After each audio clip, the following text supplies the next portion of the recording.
Hey, what's going on, you lovely people? It's your boy Roliver Queen. Hope you guys are doing well. Hope you guys are doing good. I know it's been a while. It's been 2 weeks. Listen, my birthday happened and a bunch of other life shit. But I'm here. Happy to be here. Missed you all. Happy 4th of July, everybody who's celebrating. I'm here celebrating as well. I'm about to pour me some tequila. Like I said, I promised some tequila. Tequila Roll is in the building tonight. But while I wait for the homies to get here, let's start off a little light. I'll let everybody take their time. Make your way inside. So if there's anybody in the chat, please feel free to make yourselves known. But we're gonna get this party started. Oh yeah. Also, happy Thursday as well. I'm so happy this holiday fell on Thursday. But anyways, man, yeah. Just pouring in, y'all. Pouring and pouring. We're gonna take the first drink of tonight. Happy 4th, happy 4th, happy 4th. Happy to everybody that's here. Hold on. I'm not taking that big shot. Just straight. So I ain't got to mix it with a little bit of OJ. But yeah, happy 4th of July. Happy Absolute Power release day. Well, it was yesterday, but happy release of Absolute Power. And yeah, so we here. So let's go. Cheers, motherfuckers. Cheers. If you got a drink, cheers. Let's do it. Oh, yeah, that's nice and smooth. And yeah, we drinking Casamigos tonight. Y'all could call me basic or whatever, but listen, this shit is smooth as hell. It goes well with the OJ. But yeah, we here. We're here to talk Absolute Power. We're here to talk Green Arrow. So Quintin should be here soon. AJ should be joining in soon. But yeah, man. Before they get here, just give you guys some quick updates. Yeah, I know things have been a little slow with the channel. Things are just busy at work right now. Things are busy with life, but I promise I'll get back to some regularly scheduled content. But yeah, again, I do apologize. It is what it is. Summertime is hectic. Summertime is crazy. But yeah, thank you guys for popping in. Thank you guys for showing up. I got 3 people here. Thank you to whoever's here. I don't know if it's Jedi. I don't know if it's Steph. I don't know if it's any randoms. But again, thank you.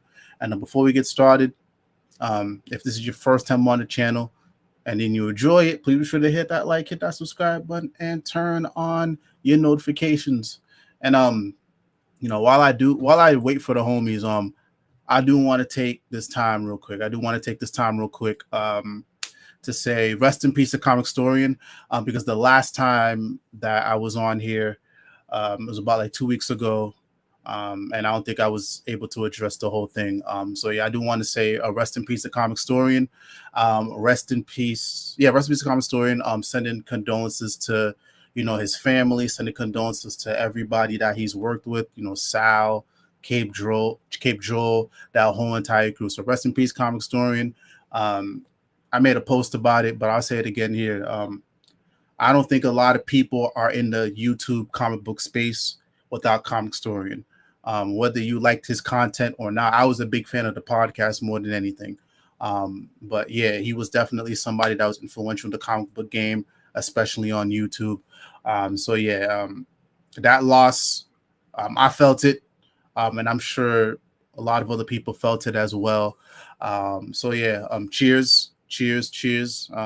Pouring one out, well, at least I'm pouring one down, for the homie, man. So rest in peace, Comic Story.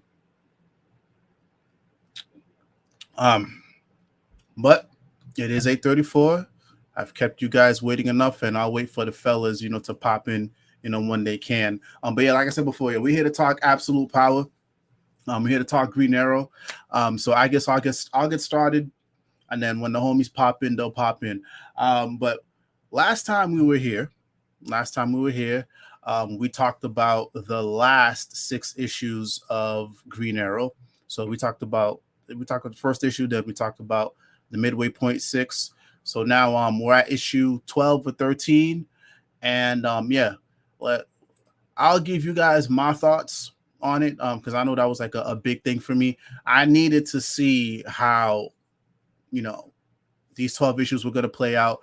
I needed to see how my opinions were going to change, because I know I was a little rocky with the first 6.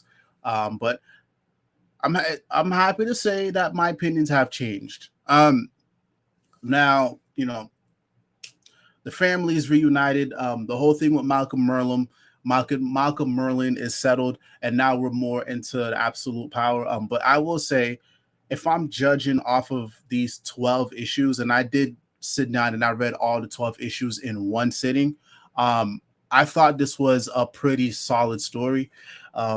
You know, some things stuck out to me more the second time around when I read it than the first time, but still overall, I think it holds up.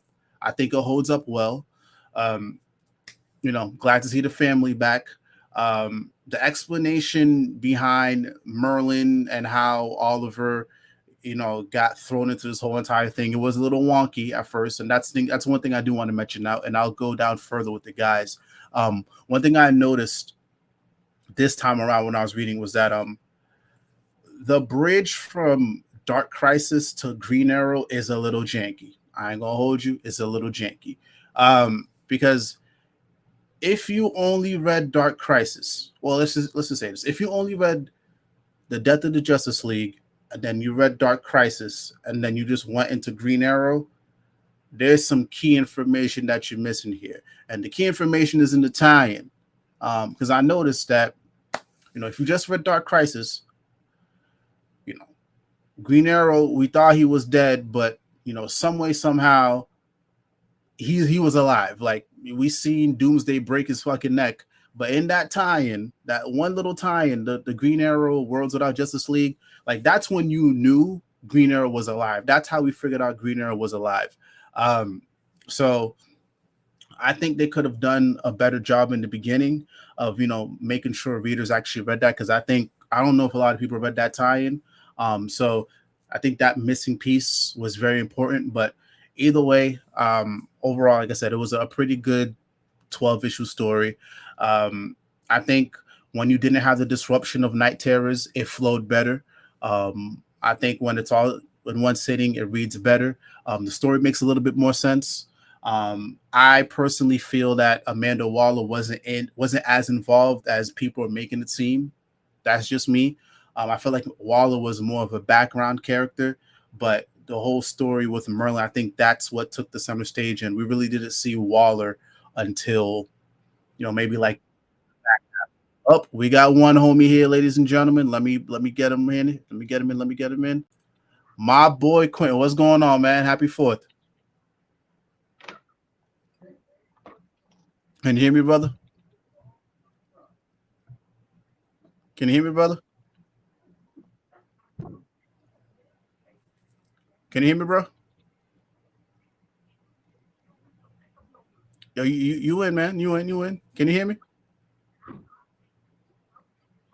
Hold on, let me pop him out and bring him back in. Hold on. Yo. What's good, brother?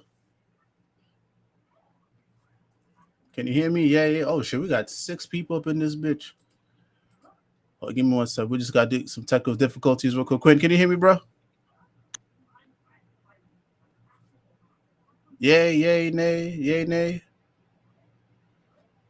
All right. While he gets that whole thing settled, yeah. So like I said, Amanda Waller was more of a background character. Like I said, she didn't really show herself more towards like the later issues of that 12-issue stretch. But again, I still enjoyed it. I still liked it. The family reuniting together,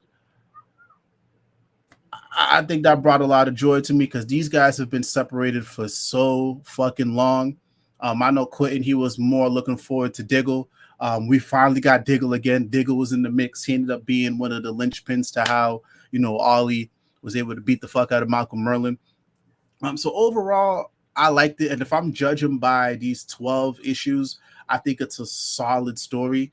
Whether or not it was connected to. Oh, what's up, brother? Hold on, you lagging.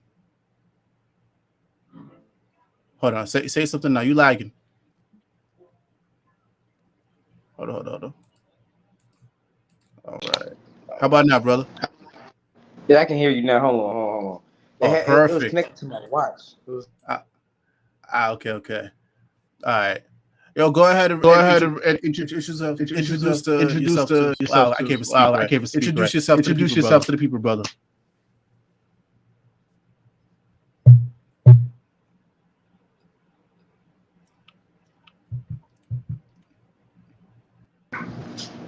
I guess I'm just gonna use my phone like this then. All right, word. Cause I don't know. I ain't unplugged that watch. What's good, yo? How y'all been? Yeah, doing good, bro. Go ahead and reintroduce yourself to the people. Oh man, Quintin January, man. Oh, hold on, we We can barely hear we you. can barely hear you.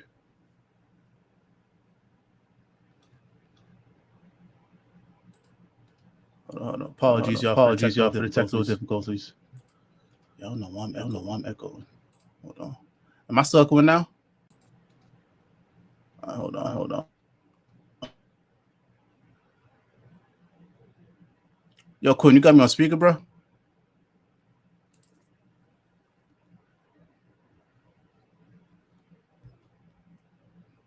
Hold on. We can't hear you, brother. I'm going to get him out and then get him back in. All right, brother. Can you hear me now? I think must still be connected to his watch.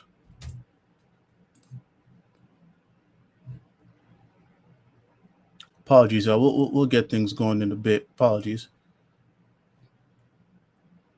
All right, hold on. Try logging out and then jumping back in.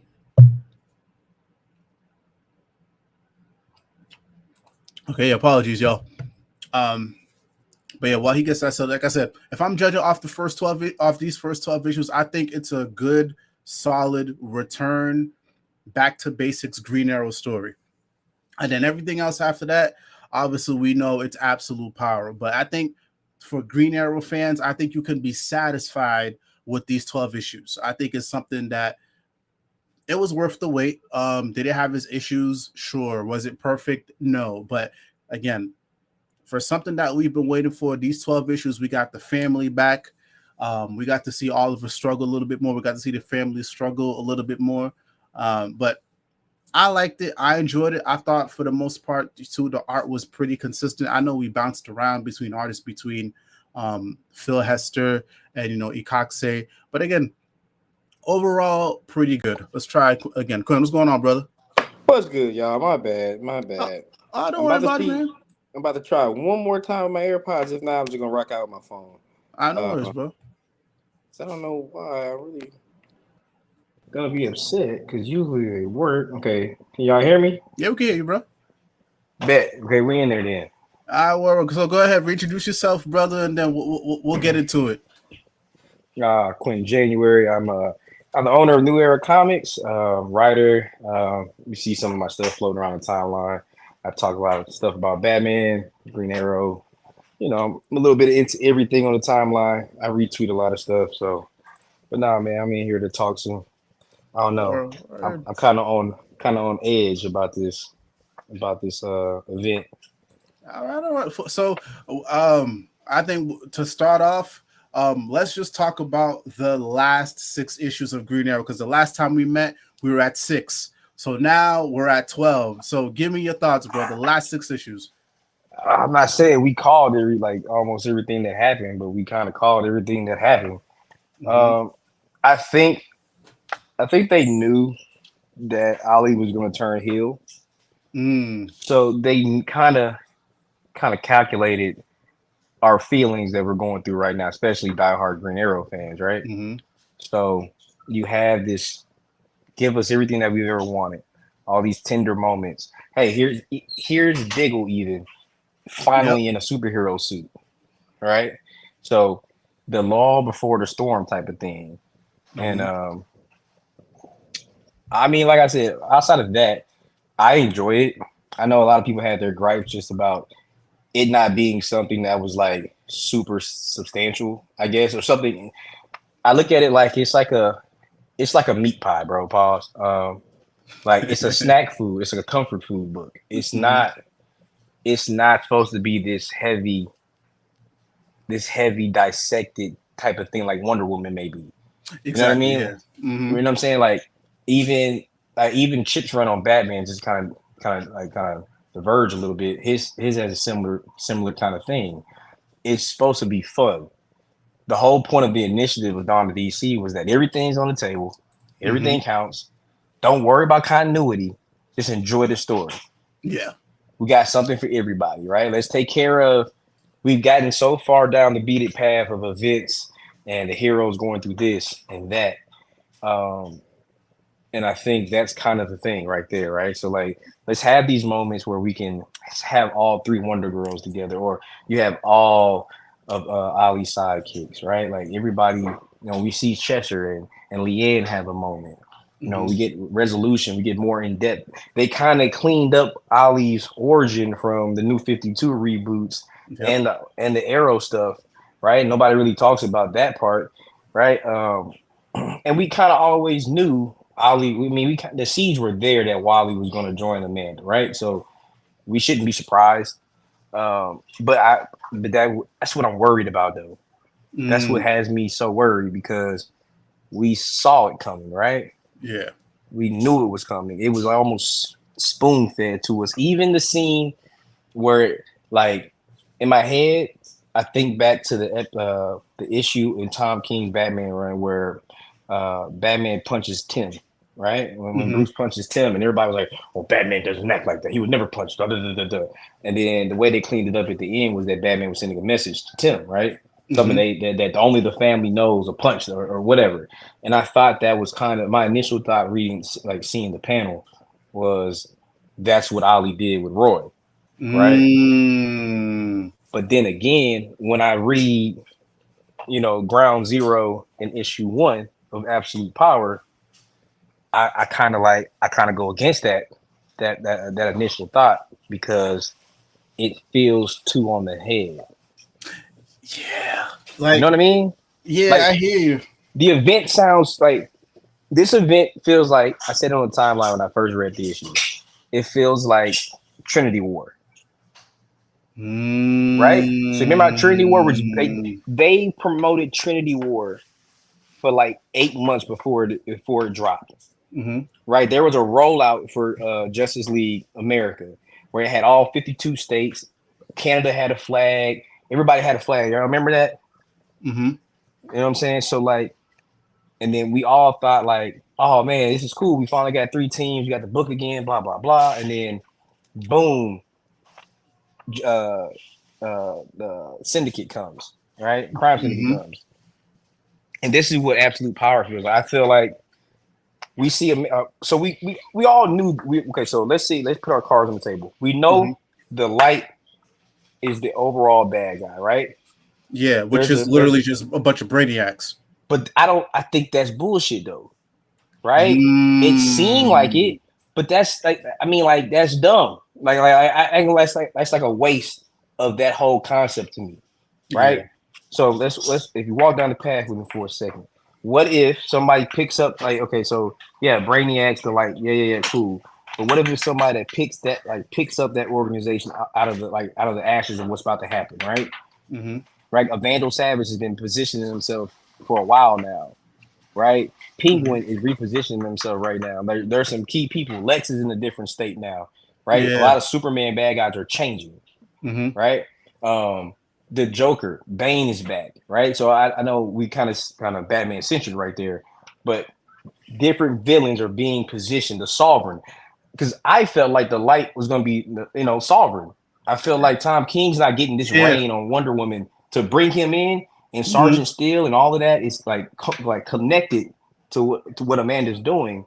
It makes sense that the Sovereign, they're building him up to be something bigger than like a one-off Tom King run bad guy. Right? So I feel like, well, you think I think we're gonna land on the same place. Walk with me here too. Walk with me here. I think what we're seeing is a ruse. I think this is a ruse. Because one, the red flags that went off of my head was Green Arrow 13, right? The last one that just came out, right? So look at the panel, look at the couple panels, right? Because Ollie leaves. My book right now. Yeah, no problem. So because Ollie leaves, right? He leaves the Arrow Island, and then he makes it back to the Hall of it's not the Hall of Justice anymore. Whatever it is called, the Hall of something. He makes it back there. He's talking to Peacemaker, and the last words that he says is like, "Yo, I am just here to make sure shit is running smooth. I already did what I had to do." And then all of a sudden, Peacemaker shows him something, and then from then until when we see him fighting Roy, all of a sudden he's a villain. I don't think whatever Peacemaker showed him is what we think he showed him. Because there is something in between there, bro. There's something we don't know. And I really don't think Waid or Williamson, despite their the critiques that I might give them, I don't think I want to give them more credit than what they're showing us, because that heel turn, we knew it was coming, but you see what I'm saying? We knew the heel turn was coming, but it almost doesn't make it almost doesn't make sense here. It's like I came in to make sure things are working fine. Okay, cool. 2 panels later, I believe in Amanda Waller. What happened in the middle? So you don't think so? So when I read this, I'm looking back on it. I thought this is him showing them the footage of Roy and them breaking in Belle Reeve. Yeah, but again, I got you. I see what you're saying. I see what you're saying. Yeah, you know what I'm saying? Like, you would make us feel like that, and then got you. But because it's like, because footage of Roy breaking into the fucking facility, that's not enough to turn Ollie into a full centric Amanda Waller bad guy. That's not enough. Yeah, you see what I'm saying? That's why I think there's like something missing here. And even when you move to Absolute Power 1, right? Mm-hmm. Even then, something doesn't feel right to me, because this whole entire time, I know people have been giving Amanda Waller shit. Oh, Amanda Waller's been doing this, Amanda Waller's that. But I will give it to her here. Like, this has been very calculated. Like, first it was Night Terrors. Okay, after Night Terrors, the understanding was that people are looking at superheroes in a way. They see them as monsters. Like, they physically see them as monsters. What happened with that?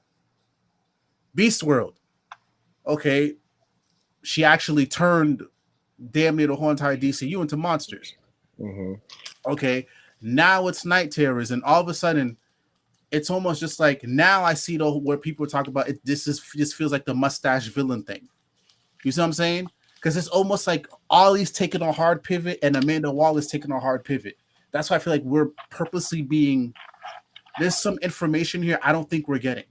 So I think a lot about Amanda and what she's doing is going to be revealed in Ridley's book, because my initial thought when I first read everything in Proving Ground, I was like, or was that the last backup story in Superman? But I looked at it like, okay, she did the little brain thing with Brainiac Queen, right? Mm-hmm. And I know right after she got out of it, they made a comment about the toll it took on her to raise her back up, right? So I think that's going to play a factor in something, right? I think whatever happened to her daughter is going to be pivotal. And, my innate writer instinct says that Brainiac Queen grows a conscience and goes from there, right? Mm-hmm. But then again, I don't know, because it's Brainiac, you know what I'm saying? And she's being positioned to be the same. So I realized that Josh Williamson is doing the exact same thing that Tyrion did on Batman. He's introducing new age villains for Superman, right? Mm-hmm. Brainiac Queen is just going to be somebody to stand in for Brainiac, so they don't have to use Brainiac so much, right? Mm-hmm. Until they figure out a way to use them both at the same time. But bro, I really don't know. I honestly don't know, because I keep thinking in my head, like, all right, we go back to Silver Age, Batman. I mean, Bruce and Ollie had like a really, really good working relationship, right? Before Ollie had a lot of the personal issues going on, but in their younger years, right? Mm-hmm. So if we go with that, I would think Batman and Ollie would have had some kind of contingency plan for something like this, like if powers go away, or if Superman goes rogue, right? Outside of the stuff that the typical stuff Bruce would do, right? Mm-hmm. I would assume him and the non-powered heroes would collaborate on stuff like that. So, and if you look at some of the stuff in Absolute Power, the way Bruce is reacting to some of the things that's happening, like he underestimated her, blah blah blah blah blah. I don't know if you've been reading Green Lantern. I've been reading. Yeah, I've been reading. Yeah. The Hal Jordan one? Yeah. Oh, yeah, okay. So I think he plays a factor. Like she's been talking to literally everybody in every major book for the most part. So the part that really has me staggered is this the event that pushes us into 5G? Right? Like they keep saying you're not getting your powers back, right? They're literally giving us the climax in the first issue. Nobody got powers. You use magic, you're gonna forget how to use it. Like everything, every bit of like gray area is covered. I literally saw the Superman family. Like it was like the most heartbreaking shit ever, bro. Like seeing Superman get shot is one thing, but then seeing Superman not being able to get to his son is a whole entire thing. Yeah. And my issue is, all right, Amanda made a comment that or Mark Waid said she's gonna make a comment in one of the issues, or if she already made the comment in the Suicide Squad book. I can't remember. I kind of fell off of it. I fell off of Suicide Squad to like issue 2. But bro, that's a good book. But yeah, keep well, going. I didn't fall off of it. I just, bro, I'm so backlogged on book, bro. I don't blame you. So I gotta prioritize the ones I need to read and catch up where I can catch up on the timeline or websites and shit. But I think her comment about civilians and how she's not a psychopath, she's not a sociopath. Like we're doing this to protect those people. But the contradiction in that is you just hurt Superman and Superboy and like Lois Lane. Like she's a civilian at the end of the day. Linda West is a civilian. Yeah. Iris West is a civilian. So like you can't have your cake and eat it too. Yeah. But this is where I feel like either she's being manipulated. Somebody said Darkseid. I'll be disappointed if Darkseid I don't think so. I feel like after Dark Crisis, they gotta let those guys. They gotta let them rest for a while. I can't see Darkseid. I think Trigon might be cool villain because like I know he made a deal with Amanda too. Oh yeah, that's right. So we got to see how Titans ends. I didn't read this last one. This month's issue. Yeah, but here's I mean, let's fuck it. Let's have that conversation. Well, Titans is not even involved in this event.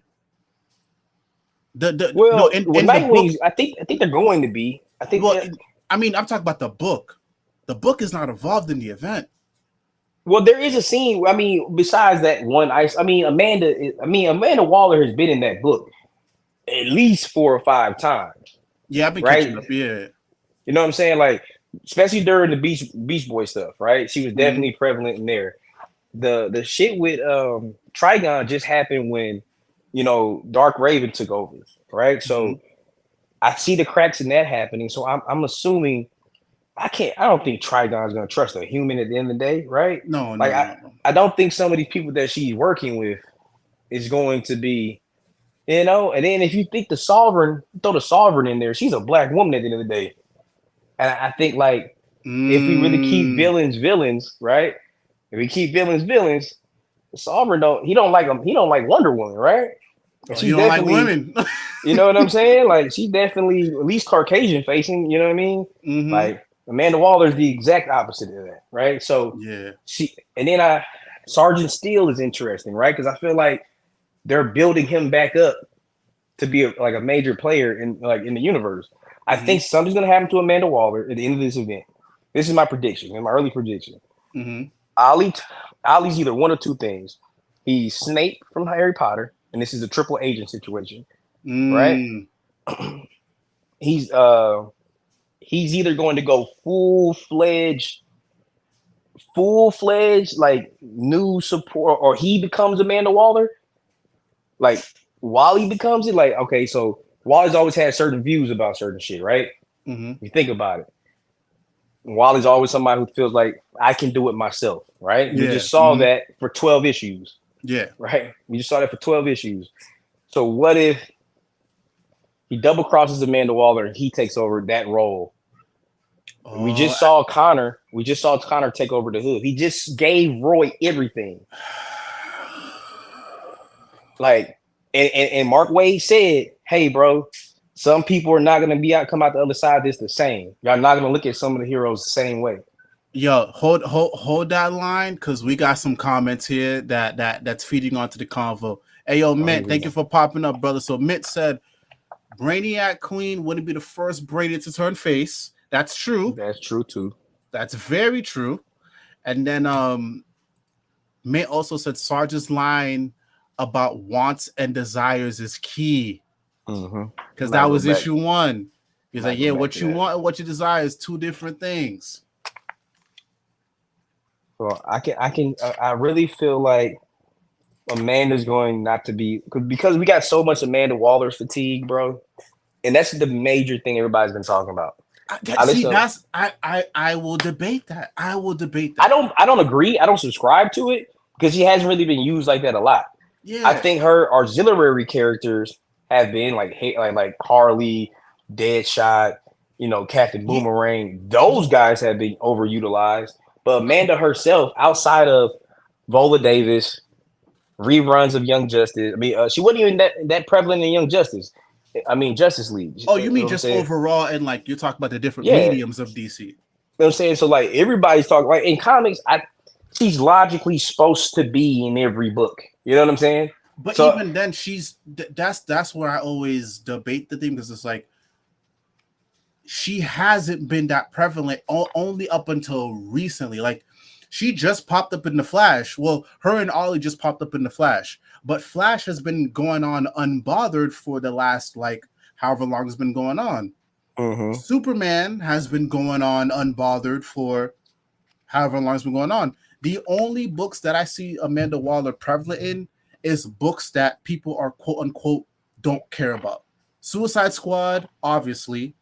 Titans, obviously. And even Green Arrow, like I said before at the beginning of the stream, she's literally just been a background character. Like, if anything, Amanda Waller has been more prevalent in, obviously, Beast World. And even Night Terror, she wasn't even involved like that. Well, you're right. So, but I guess what I'm saying when I say she's been in every book over the last 12 months at some point, right? I don't mean as in like she has 5 pages dedicated to her every issue. No, that's not what I mean. There's been key moments where, like, okay, for example, Batman 148. The key moment, that whole book was about Bruce getting his hand back, right? And Amanda Waller getting fail safe. That was 2 points. So like when I say she's been prevalent, I mean moments like that. It's been in climactic moments. We see Amanda Waller, like in Green Lantern, when we figured out that was just that one dude for the entire Senate of the United Planets. The very next page was her coming to him or him coming to her for extra help in regards to the Hal Jordan's ring. Right, so that's right after they had did the ambush to try to save everybody and got jumped. I mean, and they got double crossed. Right, so what's another book that she was in? She was just in Flash this week. I didn't read Flash, but I saw it. I mean, I heard about it. Yeah, I mean, long story short, it was because I didn't read the previous issues. I haven't been reading Flash. I just collect the issues. So I think Wally was inside of like some type of machine, one of like Amanda Waller's machines, and he was just trying to stop Wally. He was trying to stop Wally, and then he's in the back coordinated with Amanda Waller. Obviously, Wally kicks his ass because the rest of the Flash film comes up, but they don't know it's Ollie. They don't know it's Ollie. Yeah, but that's literally it. Yeah, but that's my whole thing. So Mark, I feel like a lot of things about this art, this story is positioning Dreamer to be an A-lister. That's true. Yes, it's positioning her to be an A-lister. Her power set, what she represents, right? I think eventually you're gonna see that Dreamer Superboy relationship. There's strong rumblings, right? I don't necessarily agree that should be the direction they go, but hey, we're here. I mean, the what's the name? Maines is writing the new Absolute Power backup. Oh yeah, not backup. The new one shot, because one just got announced for like a couple weeks ago, and it's she's gonna really be focused good, bro. on. Oh, let's talk about that for a second. She's definitely rookie of the year. If you didn't read Suicide Squad, shame on you, because that was a very quick 6 issues. Because I think the book was supposed to be an ongoing before, but they changed it to a mini, And even in that miniseries, mains did their fucking thing. Dreamer's getting a solo series. You can bet your hat on it. I think this was the testing ground. Mm-hmm. You can bet your hat. If you can bet, I'll bet as much money I could possibly give you right now. Dreamer's gonna have at least at minimum a tester 6-issue miniseries. Oh hell because it's the first issue is an immediate cash grab just off what that character represents, right? So that's gonna sell gangbusters. They're gonna sell hella variant covers. Yep. And then Maines actually cares and is invested about the character and the tapestry as like she's talked about the role in the spot in the universe she wants Dreamer to kind of indulge. Like she wants to eventually move past Metropolis, right? Like that situation. And I'm like, yeah, it's there. Yeah. It's damn there. It's there for the taking if she wants it, bro. But I mean, this after issue 1, I was kind of confident. Like I ain't gonna lie, like I've seen the previews and I saw like the spoiler that DC Updates posted. And I was like, I wasn't really tripping on it, but like I saw them and I was like, in my head, and then you see the solicits for like issue 4, they talk about like the Green Lantern Amazobot getting sentience and getting the conscience basically. So I see the cracks of what's gonna happen, but it's just that line about your powers never coming back that just keeps haunting me. And I'm just like, powers never coming. That sounds, and Mark Waid said it's finna shift the entire DC universe. And you got to think about it. We're 1 month away from San Diego. And we know what's coming in San Diego. It's not confirmed, but it's confirmed. We're going to get absolute DC. It's coming. So, and when somebody I think Bleeding Cool said this or one of the podcasts I listened to, but wouldn't it make sense? Finish your thing, and then we got a couple comments I want to get to, but finish your sentence. Okay. But wouldn't it be interesting, let's say if Green Arrow died, right? And then he gets an ultimate book basically. Or whoever bites the dust in this event or is permanently damaged, basically, they'll start fresh in Scott Snyder stuff. Like it's positioned great to have your cake and eat it too, but the right way instead of the way Marvel's been doing, like Amazing Spider-Man and Ultimate. I don't want to talk about it, bro. It's like it gets worse and worse, bro. It's scary. Okay, hold it. Let me answer this. Let's answer a couple of these, and I'll answer yours.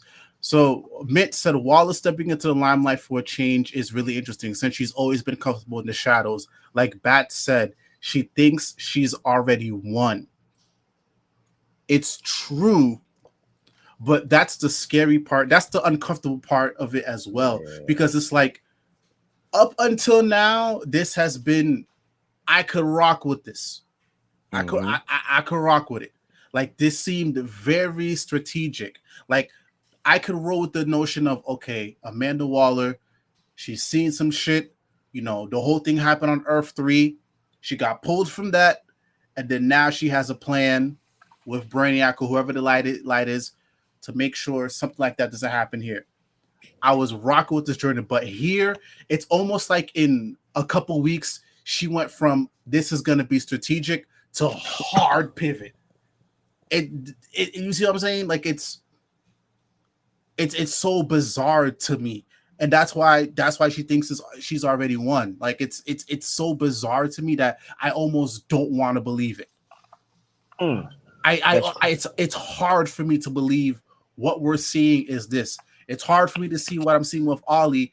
This is what it is. You know what I'm saying? It's weird. And also, too, you mentioned something else, too, right? You're stuck on the line of, Amanda Waller, well, not Amanda Waller, no powers, right? Mm-hmm. Look at what I put. Look at the fucking thumbnail I put up, bro. Bro, Ollie's holding the shit from the microverse, and also he also said the multiverse. Nobody's tapping into that shit. I think they're talking about users though. Like that wouldn't mean Amanda Waller couldn't have access to it, or Ollie couldn't have access to it. Cause I think like this, bro. I think to piggyback on what you're saying, John Starr is going to be an important character That's true. That's true. Yeah. because he came out of left field. I haven't really been reading Brave and the Bold because I think it's a lesser book compared to Urban Legends Oh, it personally. is. Yeah. But I didn't catch it. I went back and read it, and I was like, okay, it's cool, whatever. But I think John Starr is important. I think Dreamer's storyline is important. Ollie's, of course. Batman and Damian as a whole, because they've been kind of going like Amanda's been planting these seeds since Shadow War. Yeah. Right? If you go back to Williamson's book, like then Amanda was still making plays, right? But then you just said something, and it just kind of just freaked me out even more, bro. She was on Earth 3. If I recall correctly, if I'm not mistaken, didn't she come to a conclusion with Ultraman and all of them? Like, didn't she have them in pocket? She had her own Justice League She team. She had her own team. Where's that team at? We have not seen them since then. Exactly. They won't even mention it. They've said zero things about it. And then one more thing. Remember the team that Archie was putting together, her nephew, with Valzad and Vixen. Now, granted, they all got powers, but they were putting a team together to counteract him. And now Amanda did approach him about saying she knew about it, right? But I think that's an important time, like that's an important thing to tie up as well. I don't know, bro. It's so many things coming out of because we gotta go back to Infinite. We gotta go back to Infinite Frontier as well. Yeah, like and Mark Waid said he's been reading everything from the last the last. He said he's read everything, bro. That's his literal statement. I've read every DC comic book there has ever been published. That's in the main continuity. And I said, Jesus Christ. And it's Mark Waid, bro. So I know he's gonna land it with respect, right? I know he is, but I'm worried about what John Ridley's about to write, dog. And I ain't gonna lie, I gotta make a statement because I've been listening to podcasts talk about the book coming up, and I'm like, did we forget that he like flamed out on Batman and Black Panther within like his entire runs? Like Batman started off cool, it was alright, it was acceptable, and then it picked up a little bit. Then he just kind of just lit a fire and just threw it in some gasoline, bro. Like I don't even like the last couple issues were hard to read. Just honestly. Hold on, and Black Panther. Hold on, let me get to a couple of these real quick. Go for it. We got KJ. Yo, appreciate you coming, brother. He said, peace, bros, and potentially sisters. Happy belated rollover. Thank you, guys. Thank you. Appreciate it. It was a wonderful birthday, very chill. I can't complain. One of the best birthdays ever. Very insightful. Tevia, thank you for coming in, brother. He said, I'm hoping this story is good, even though I personally for me, I am tired of Waller. Also, Salik said, I wonder where Rick Flag is and all. That's important, bro. I'm glad he said that. Because he was putting a Suicide Squad together to counteract Amanda as well. Yeah, and then he just went away. And he went away around the same time Mark Waid got there. Hold on. When you think about all the time frames. I'm literally on Infinite right now because I remember that last Suicide Squad book, the Infinite Frontier one. It ended abruptly. Mm-hmm. Hold on, now my brain is fucking turning. I remember that run. It ended abruptly, and he still had his own Suicide Squad team. And nothing happened for it. I think no. Lex hired him for some shit. Hold on. Got you, brother. 1 second, y'all. Yeah, bro.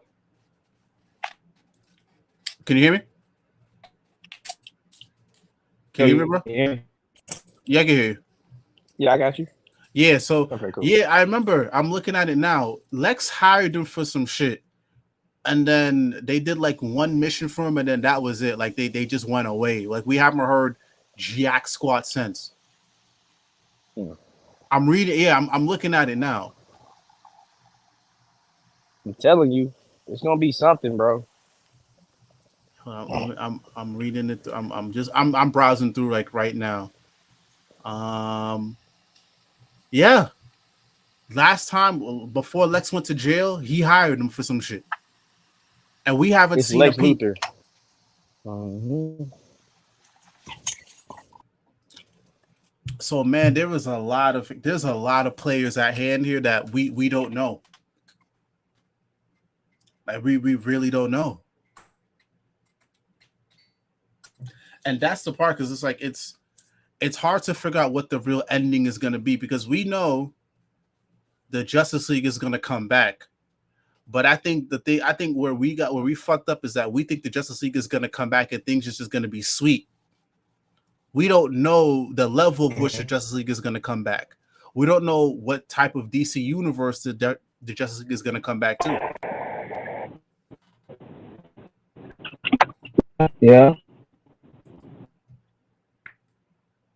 So it's looking real scary out here, man. It's looking real scary.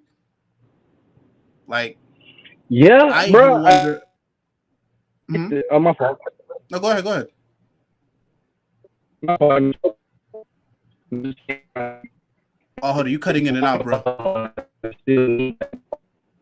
Hold on, you cutting in and out. Can you hear me now? Now I can hear you. Yeah, go ahead. Okay. No, man, it's a lot, bro.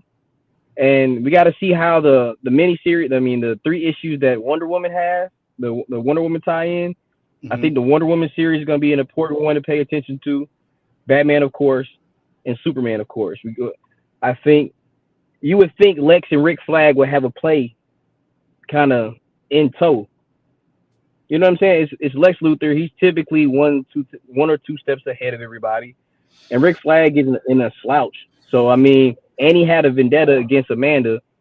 Lex doesn't like anybody, so I would assume they would have had eyes on Amanda Waller. So, you know what I just thought of?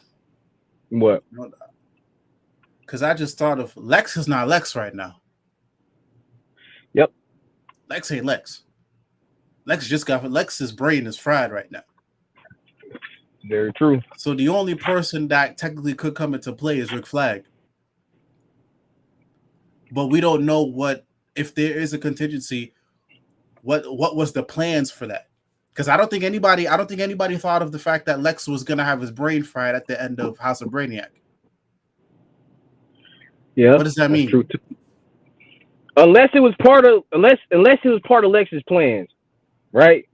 It is Lex Luthor. He's crashed out harder before. You know what I'm saying? For power. Yeah. And he's been relatively good for about a year. Right? Now I'm not saying it's gonna be Lex. I'm just playing devil's advocate in that regard. But I don't know, bro. It's really I guess we got to see how issue 2 goes and like the other side stories because I think it's just too open ended right now. That kind of like it looks so bleak. Like it looks like Forever Evil seemed kind of bad, right? Everybody was still the way. It was just the bad guys and Batman and Catwoman. Mm-hmm. But this seems like she took everybody's power, villains and heroes alike. The Spectre got hit, bro. Oh yeah, that's right. The goddamn Spectre, the hand of God. You know what I'm saying? Yeah. And I just gotta think it's gonna lead. Amanda's gonna bite off too much that she can handle. Brainiac Queen's gonna realize that she was manipulated, and when that happens, oh man. See, because bro, I think she's trying to work out some kind of trauma. See, here's my thing with the Amanda Waller could bite up what she can chew. Because if that is the case, that is no different than Dark Crisis. That is no different than Death Metal. That's you see what I'm saying? Like we would literally be repeating the same shit we've done for the past couple of years. Because what happened? Dark Crisis, that nigga Deathstroke bit off more than he could chew. Metal, right. Lex, he bit off more than he could chew. You see what I'm saying? So part of me thinks is like, I think, comic, roll with me here, walk with me. what if, you know how the heroes and like everybody's getting hit with the AI shit, like misinformation? Yeah. What if we are being hit with misinformation as well? Okay. Keep going. I'm with you. I'm saying, because Yeah. what I guess that's why I keep going back to what we're seeing right now may not be it. And again, you said it earlier, it's a little bit too open-ended right now. We're only on issue 1. We still have a bunch of other tie-ins and stuff to go. But again, I noticed how Mark Waid was hitting very heavy on the AI shit, the misinformation angle. What if we are getting hit with that? Is that not something Mark Waid would do? It is meta as shit though. Right? Yeah, I can see it. Because you see, if we want to be basic with it, let's keep it basic as fuck. Okay, Amanda Waller launches an entire attack on heroes. They're heroes, they're depowered, and they somehow find a way to power themselves up. And Amanda Waller goes away. The Justice League comes back, and yay! That sounds like every other event, brother. Okay, so now my rebuttal to that statement is this: it's okay, so I got two sides to that. Okay. One side is comics, right? So comics are going to repeat itself, right? Like the ideal of comics is to give you the illusion of something is moving forward, right? Okay. That's the ideal of a good comic tapestry, right? That's why nobody ages really. That's why we always kind of stand still, right? That's why we can have 5 Robins in like 7 years, as somebody said before during New 52 or some shit. Okay. But now it could. I mean, I don't know. In my head, it leads to either a Kingdom Come like event. It leads to Civil War-ish type of vibes, where lines are having to be like kind of drawn. But bro, I don't want to see. I don't know. I really, honestly do not know, dog. Like, yeah, because it's Mark Waid. It's kind of like trying to predict the Cocoa era. You couldn't really predict Jonathan Hickman. Yeah. Like we could a little bit. We knew they're gonna bring everybody back on the table. This is gonna happen. We knew that, but we didn't know some of the ways they were gonna go about doing certain things. Like you wouldn't have told me, at the beginning of that they would have made Destiny and Mystique his moms that gave birth to him. I wouldn't have saw that coming, right? But like it happened, like, or Beast becoming full-fledged evil and not becoming the dark beast that we know. A whole different type of animal. Like, but to put that in DC perspective, he said he's going for some home run hits. Some things as if I can't do this again, this is my lasting imprint on DC.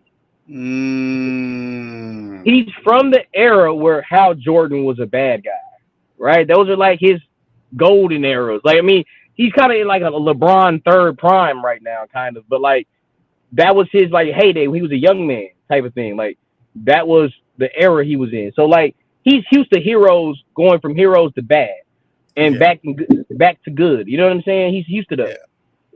So I got a lot of money on Ali taking up the reins of Amanda Waller though.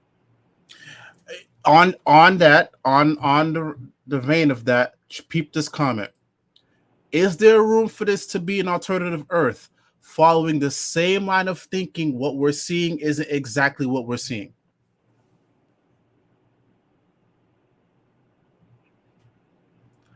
I'm not mad at it. So as in saying that they're going to split this off in 2 different ways?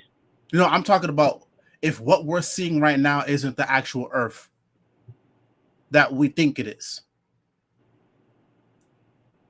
But bro, that would throw so much shit off, bro. I know. Like, that means all the ships Zdarsky's run didn't mean diddly squat, if that's the case. All the Wonder Woman doesn't mean anything. All of the Superman, well, everything kind of has been hunky-dory in Superman for the most part. And Batman, I mean, that'd be a hard, I don't know how you land that plane, though. Exactly. Because that's a bold ass statement, bro. That's a bold move. I mean, but let's keep it a fat sack though. DC has needed a bold move for a long time. And also, you got to remember, too, Mark Waid has been reading everything from the last couple of years. You got to remember, there's a lot of big pieces in play. Bro, the Infinite Earths, that's a thing again. The Omniverse, meaning everything, that's how everything, all of DC Universe, it means something. There's a lot of big shit in play right now, bro. And what happened at the end of Infinite Frontier with the Justice League of with President Superman? Oh, you mean Justice League Incarnate? Yeah, what happened at the end of that? Okay, so at the end of that, I think Darkseid was with them because it was a whole thing about the Great. Oh yeah, because Darkseid became he merged back with himself, right? He merged back with, but he got possessed by the Great Darkness. He got possessed, and then that's what led into the death of the Justice League, because the Justice League Incarnate reached out to the regular Justice League. Yeah, you see what I'm saying? Yeah. I'm trying to see who the hell's gonna bail the heroes out, bro. Because I'm trying to play it out, because they got everybody depowered, even people who are like biological powers, like Martian Manhunter. Yeah, like his powers aren't like Green Lantern or like Cyborg, where you could like, I don't know. I didn't think he was going to be like affected by that. But the fact that they hit Spectre means she has Brainiac Queen has something powerful. Yeah. Or something inside the Sanctuary files. The fact that he's about to make Sanctuary and Heroes in Crisis matter, Tom King needs to be kissing Mark Waid's bootstraps. Hey, bro. He's about to fix his only dirt on his resume. He's finna save it. Mm-hmm. Because mark my words, 2 years from now, when we're talking about absolute power in hindsight, we're going to talk about Heroes in Crisis like it was kind of an amazing event. Mm-hmm. It was bold. It was a risk-taking event, because technically everybody was mad they killed Wally, basically. Well, technically Wally didn't do it. Well, we fixed that already. We fixed it twice, matter of fact. First it was Reverse Flash and somebody else did it. So we got 2 outs for Wally. We cleaned up Wally's kill record, right? So now he's clean. And now you're finna make it be like one of the biggest impactful things that happened to DC in a long time. And the black box thing is still in play too, bro. That's I was literally about to get into that, brother. But you can't hit, and that's the scary part, bro. We've talked about at least 5 pivotal things that probably need to be addressed. Going back to Amanda on Earth 3, the Justice League Incarnate, you know what I'm saying? Like the black boxes, Sanctuary. There's several things, even the stuff with coming off the Lazarus planet. His grandma, she's in the wind. Like it's so many things at large in the greater landscape of everything. We haven't seen Deathstroke. Fuck. We haven't seen, and he's due to come. He's due to have it's time to bring Deathstroke back into circulation. I didn't even really like how we ended. I didn't even like Deathstroke being the guy that was the lead, bad guy of that event. Me neither. It didn't feel natural. It didn't feel right. It felt forced because you wanted to put Dick Grayson as the lead guy, and I was like, you could have picked anybody other than. I get it why we picked Deathstroke, but this is why execution. The execution could have been better. And I've mentioned this before. I think Deathstroke and Lex Luthor were 2 of the biggest casualties of the last couple of years, because before Lex went Apex Lex, I think Lex was in a good place. He was in the best place he was at ever, bro. Best place. He was running around with the Justice League. He was helping out Superman, but he was still doing his slimy, conniving shit. But it's Lex. He needs to be placed in a Doctor Doom role. Yeah, more prevalently, like Lex, and then Deathstroke was in a good place after Priest. We could have left him there. Okay, do you want to be a hero? Do you want to be a villain? That's Deathstroke's story. You know what I'm saying? We could have left him there. So that's why when it comes to this, I have a hard time believing it's going to be the same thing with Amanda Waller. You see what I'm saying? I have a hard time believing we're doing this again. So that means you're saying that you think Amanda Waller is really going to win, then? I mean, in hindsight, when you think about it, you're saying Amanda is going to win. So if she wins, that means that statement in the issue 1 is going to be a thing. And then you piggyback to Mark Waid saying, hey, this is going to be impactful going forward. Okay, then fine. Then I'll say that then. Fine. Because I'm saying that as in I agree. You know what I'm saying? Like I'm starting to probably lean that way too. But I'm scared, bro. I know. And maybe that's a good thing. Because I don't know what's happening. I can't call it. But bro, if she wins, if we're gonna say that she's gonna win, we're entering Dark Reign, Dark Avengers, Dark X-Men era for like Marvel comparison. Okay, now hear me now. If she wins, she already has the perfect person to run her Justice League for her. Roliver Queen. Roliver Queen. Roliver Queen knows the Justice League like the back of his fucking head. When I said I wanted Ollie to lead the Justice League, this is not what I meant. But think about it though. You got to remember where Ollie has been, bro. Ollie, let's take it back to 2016. Ollie was not a member of the Justice League. He wasn't a member. He was just there, but he had his issues with them. They called Ollie to be the rogue member. Ollie, if we need you to do something for us, hey, bro, we got you. Roy dies allegedly because of the Justice League or the Justice League adjacent. Then he gets the black box. The black box somehow comes out of play. We haven't heard or seen shit from it since. Then Ollie becomes the leader of the league because Batman is broke. Then on the side of that, Ollie is running around with Leviathan. Checkmate. Doing shady shit on the side. And mind you, that whole execution could have been better. But then he's running off to the side. Then that leads to him not only getting killed, his family is also fractured. Then when he comes back to Earth, there is no Justice League. Everybody's acting shady. Amanda Waller is in charge. Do you see what I'm saying? Like the breadcrumbs have been there from God knows how long. Yeah, Batman's been tripping. The United States is beefing with Wonder Woman. Superman just is becoming too domesticated. Yeah. So fuck it. I'm about to go on a limb. Go on a limb. All right. With everything you just said, which means I think he's gonna be two things are gonna happen. He's gonna spy. He's gonna betray Amanda Waller two ways. He's gonna be a triple agent, but it's not in the way that you think it's gonna be. Mm-hmm. Right? He right now everybody thinks he's a traitor, right? Probably, right? Everybody's gonna find out how to work and be a traitor.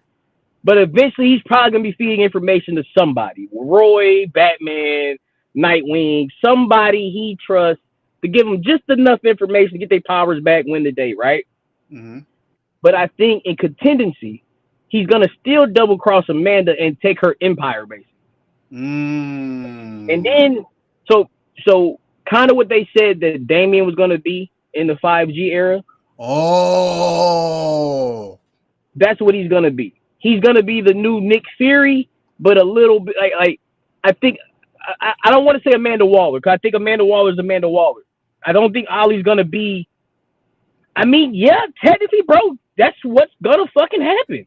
Because you think about his character. When you think about his character, he's more in line with Amanda Waller's beliefs than he is the typical superhero, right? Like you gotta remember, I go back to Cry for Justice, right? Mm-hmm. I always talk about Cry for Justice, and I feel like Cry for Justice and the Fall of the Green Arrow shows Ollie's personality and his rationality, his motivations, the best out of any story I've ever read since I've been reading Cape shit since 2008. Mm-hmm. I say that because he always say he refers to himself as a hunter rather than a hero. Mm-hmm. I'm not an anti-hero. I'm not a superhero. I'm not a villain. I'm a hunter. If you put that rationality kind of in the place of kind of what Amanda Waller is. Mm-hmm. Yes, he does it in defense, but Amanda enjoys this. I know everybody's trying to play her a certain way because she's black, and we love our strong black characters. I get it, but she's always been somebody with a chip on her shoulder. Yeah, of course. Always. Going back to Justice League the cartoon, I know that's not canon, but I know it's not canon. But in my head, canon, those are stories that happened within the canon. You know what I'm saying? Because like they were too good not to be like pivotal to the characters. If that makes sense. Yeah. Some of like that's who she is. I think back to like some random animation movies like the Justice League, not Justice League, Batman Assault on Arkham. At the end of it, when Batman's talking to her, like, you were tripping, bro. Like your shit went off rail and you almost got everybody killed, but it was okay because they were the villains. You don't see how crazy that sounds? Yeah. This is Batman telling her that, and she's like, well, I break a few omelets to I gotta crack a few eggs to make an omelet. Well, you're a sloppy chef, bro. And then, whatever. You don't want to hear, you don't want to listen to reason. All right, Deadshot. All right, Deadshot. Go ahead and do what you got to do, dog. And then, as soon as he walked away, punk. You know what I'm saying? She's always been that kind of person, bro. So to say she's not, and I'm not saying you can become that kind of person, right? Through PSD, through events, through losses, you can become that person, bro. I have a feeling John Ridley's finna say Superman caused the death of her daughter, or Batman, or Wonder Woman. I got a feeling that's what's gonna fucking happen, bro. And it's gonna piss me off because you don't gotta give her that motivation like that, bro. I mean, I know we mentioned it before. Part of me, because I mean, I Am Batman, it ended like a year or two ago. Part of me gotta believe that when he was brought on for this, they said, "Yo, let's make it emotional, but don't go too hard in the paint." You know what I'm saying? And I hope really do us a solid, bro. I want to think he does too. And I hope Jace Fox comes into play. He can't. He's somewhere not, down the line. Oh, he's not. Somebody asked Waid. He said Waid, Jace Fox is not going to be here because he's going to be involved in something else. We don't know what that is. Ooh. We don't know what that is. So somebody's using Jace Fox. I would assume a better writer, but if we're looking to see him in Absolute Power, we're not seeing him. Yeah. Like that leads me to think, bro, like if she wins, the DC landscape's gonna be as a whole gonna be messed up, bro. Like, but I don't know. I don't think it's gonna be like Walking Dead messed up, where like we're fractured like that. But I could see something like a global doom, like a global damn it, what's the event? Batman event? What is it called? It was low key No Man's Land. I could kind of see a Civil War-esque type of thing where, hey, we're a resistance type of thing. Because they keep saying the resistance, join the resistance. And I mean, it's only a 5-issue miniseries, you know what I'm saying? Yeah. So like, how long could the resistance be for 5 issues? You know what I'm saying? How many months is gonna go by within 5 issues? Roll with me here. Walk with me for a second. You mentioned 5G. I wasn't rolling with you until recently.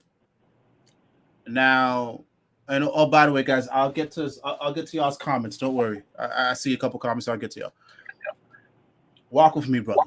So, like I said, I don't think this is gonna be your regular, typical event. I don't think DC can do another regular, typical event. I can't see it. And I think that would be bad for them down the line because that's just another run in the mill. I'm sorry. I'm gonna bring a Blood Hunt. I love Blade, but Blood Hunt is your typical run of the mill Marvel event. You think so? Everybody, yes. Okay, okay. But go ahead. Right now, I think Blood Hunt is your typical run in the mill event. DC cannot afford another run-of-the-mill event. So that's why I'm thinking at the end of this, it can't be Amanda Waller loses and everything goes back to normal. We do another status quo shift. It's either, I see two things. Either Ollie dupes the big back bitch, and then he is the new head of, task force, whatever, or whatever they're calling it, whatever's happening. He's the new head, and then they go on from there, or Amanda Waller wins, and then we move on into like this darker era of DC. And also, if we are to take what the 5G rumors suggest, and we are to take what Waid has said into consideration, I can easily see a situation where they try that whole angle.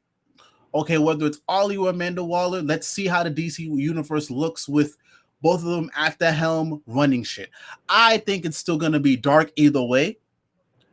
But depending on how it goes, if it's successful, they'll keep it going for a little while. And if it bombs, if it's no longer successful, they have a hard reset button waiting for us at the end. Well, I think your hard reset button is the absolute line, right? So I think that's their, because the big issue with anytime we replace characters, right, is we want this person, we want Barry, we want Wally, we want Bruce, we want Dick. You know what I'm saying? I always say that Dick Grayson is my Batman. That's who I started off reading all this. Mm-hmm. That's who I came in with. Dick is my Batman. You know what I'm saying? Mm-hmm. But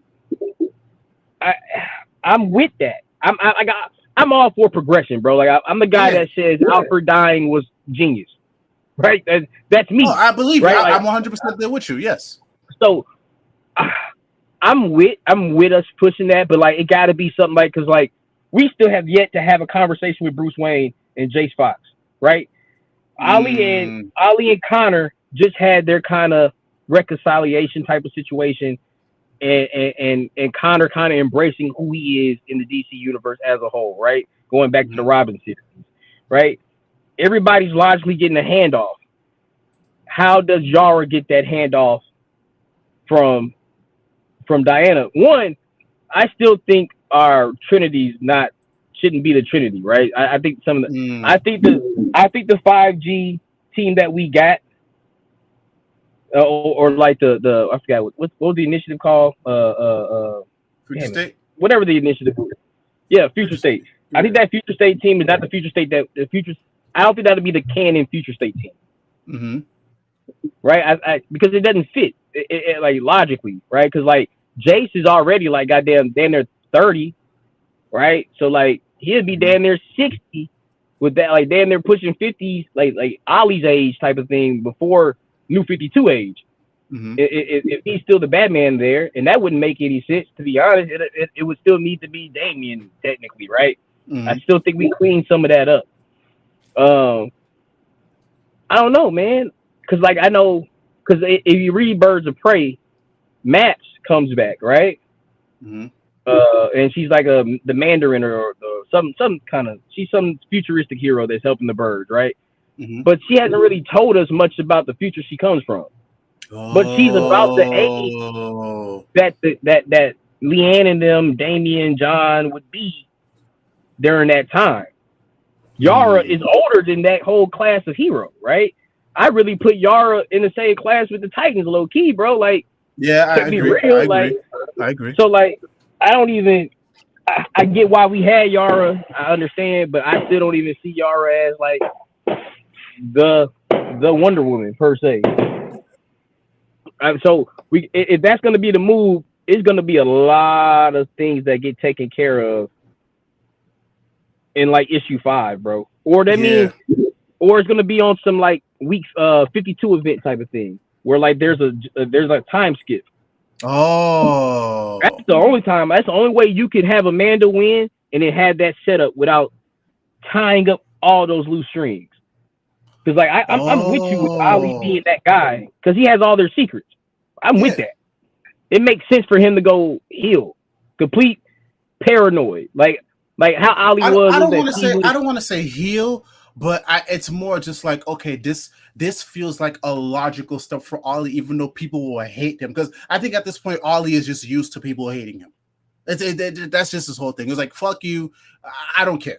I'm gonna do what I feel is right. I think he's somebody that I'd rather be the guy that y'all hate. I'd rather it be me than Amanda Waller. You know what I'm saying? Yeah. And hold on, I think we got a couple comments here that's just answering some of what we're saying. So Mitt said, if anyone can make Act of God into a viable story, it's going to be Waid. I agree. 100% agree. He also said Ollie would be a great chair for the league. It'd be a shame if it was for a dark league. Illuminati type league. Yeah, Leviathan. like again, I don't want to say Leviathan, because Leviathan was in the shadows. If they are gonna do a dark league, it has to be forward facing. Like Ollie would have to be the one that's either the leader or like the guy just in the background that's pushing this dark league. But it depends, because you got to remember too, Ollie's thing is always about the little guy. He's always worried about, regular civilians. So depending on how they do it, I can see Ollie just being like, all right, bro, this is my league. You may not like the league that I put together, but this is for y'all. I don't care how the heroes feel. I don't care how to oppose the Titans. Yeah, or whoever's like, he don't care, bro. Because remember, the history of Green Arrow and the Justice League has always been rocky. So do you really think he gives a flying fuck about how Batman, Wonder Woman, Superman feels? No. Yeah, I can see that. Buddying up with some of like the scummiest people on earth, because he feels like, oh, these guys will be a league that will actually look out for the little guy. And then eventually it's going to turn on him, obviously, because that has to happen. But again,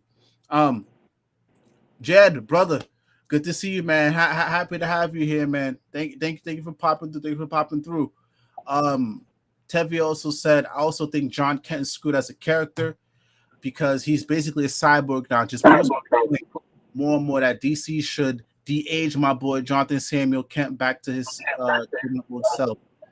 And he had a follow. We're too far gone for that. Yeah, I think I do have a solution though for that.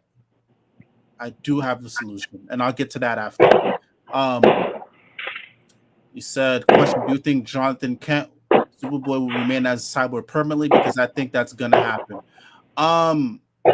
Okay, let me answer that. So in regards to Jonathan Kent, I don't think he's gonna stay a cyborg, but I think he's gonna be an important piece to the story. Because Waid said Nightwing and John Kent are gonna be important pieces. I think something's gonna happen with John Kent, and maybe that will lead to him probably getting a better story down the line. And maybe it could lead to him being the Age. Who knows? But I think they're going to do it in a way that's very careful, because John Kent has a lot of baggage within him. There's a lot of baggage there. He is a bisexual icon right now. DC is not just going to go ahead and toss that away. If they're going to do it, they're going to be very meticulous about that. But also, the caveat is, in the main universe, they don't have to touch John Kent. They can leave John Kent as is. They got absolute DC that's on the way. Look at what they did with Peter Parker and Spider-Man. So many things that people were asking for Peter Parker, Spider-Man, they're giving it to us there. So maybe you can have your 10-year-old John Kent in that new universe. I think that's a possibility. I don't know. What do you think? Quinn, you there? Hold up. Quinn, you there, bro? Oh, something's probably going on. But yeah, that's how I think they can handle the whole John Kent thing. Leave John Kent as is. I think that it's too muddy. And even I'm even trying to think of the scenario of what if Cyborg John Kent somehow turns into a little kid. I don't know. I just see that being too muddy. But who knows? When it comes to Mark Waid, maybe they could make it work. Maybe they could make it work. But I don't know. What do you think, Quinn? Do you think John Kent could possibly be de-aged at the end of this event, or do you think they could just leave John Kent as is right now, and then they could do 10-year-old John Kent and Absolute DC?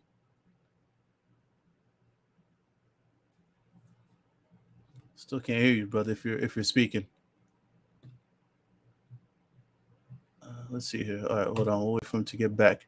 Can you speak now, brother? You there, brother? All right, we'll wait for him to come back. Let's see here. Tevye said, "Oh, except he's not a bisexual icon because nobody cares for him." I think we may not feel like people care about John Kent, and I think they kind of soured people on John Kent. But at the end of the day, I really don't think they're gonna want to deal with that whole thing, at least in the main universe. I think they're gonna try to play their cards right. And I could easily see a scenario where you got two groups of people that are pissed off, and I don't know. I just don't see a scenario where they DH John Kent. I don't see it. I don't. And I do agree the stunt it didn't go well, but again, I don't know. I just see that being an absolute PR nightmare for DC. So that's why I say leave John Kent alone in the main universe. Do what you want to do in the main universe, because that ship has already sailed. But again, you have a whole entire universe that they are allegedly making. You can have a 10-year-old John Kent there. You can have it there. Ultimate Spider-Man showed us that you can leave shit in the main universe and let it tarnish. But if you write it well enough in an alternate universe, it could work well. So Mate also said Electric Blue Cyborg John. We're going to give him the gimmicks of Steel and Connor. Yeah. I mean, to be fair,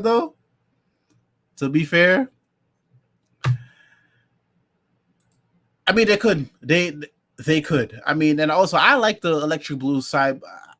I like Electric Blue John. I think that's raw as fuck. It's probably one of the coolest things that's just happened to him. Hold on. Quintin is back. Hold on, brother. You here with us? Yes. Can you hear me? Yeah, I can hear you, brother. All right, my bad, y'all. I was in my parking spot in my apartment, so I disconnected my car and it had trouble connecting back. But I could see them doing that in a ultimate take of like the super family. I think with John, he's an icon because let's keep it a buck. In about 10 years from now, that's what we're gonna know. Yeah, right? They're gonna push him eventually when Injustice 3 comes out. John's in that. Oh yeah, that's right. Book it. You know what I'm saying? And you can always tell who they're pushing based on who they're advertising. Right? Mm-hmm. Peacemaker's getting a lot of that right now. That's why he's in a random Suicide Squad anime. Right? So, but no, also, just sidebar while we're talking about Amazing Spider-Man, Ultimate Spider-Man, I just want to let everybody know we're about to get our heart broken so badly in like 36 issues. Whatever the issue, however many issues it took Bendis to like give Peter his powers, that's when the shoe's going to drop. Oh yeah. Oh man, it's gonna be bad. Hold on. But no. Tevye said, "Why play with cards with Phantom audience that doesn't exist?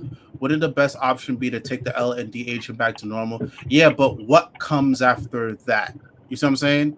Because I feel like the better option would have just been to leave him alone and have him grow. But the thing is like, and that's my whole entire thing when it comes to big changes. And it's like, okay, you want this change, but what happens after that? What do you do after that?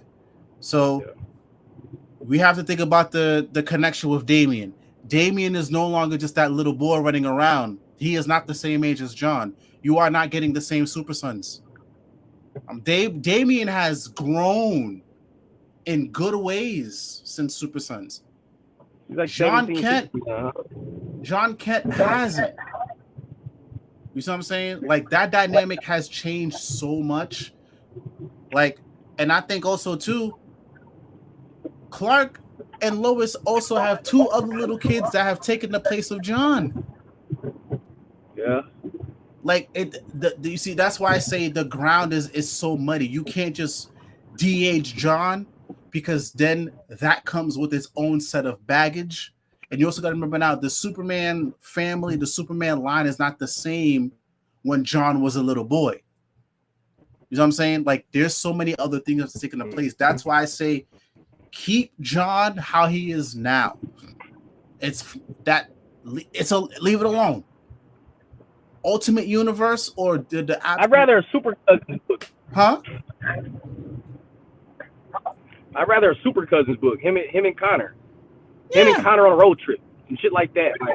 Like they need a relationship. Like, instead of focusing so much on Damian has healing he has to do as an individual. Yeah. Like, he has a girlfriend. He's like we're still dealing with Alfred. We're dealing with Bruce becoming the Alfred of the family, which is unhealthy. Yeah.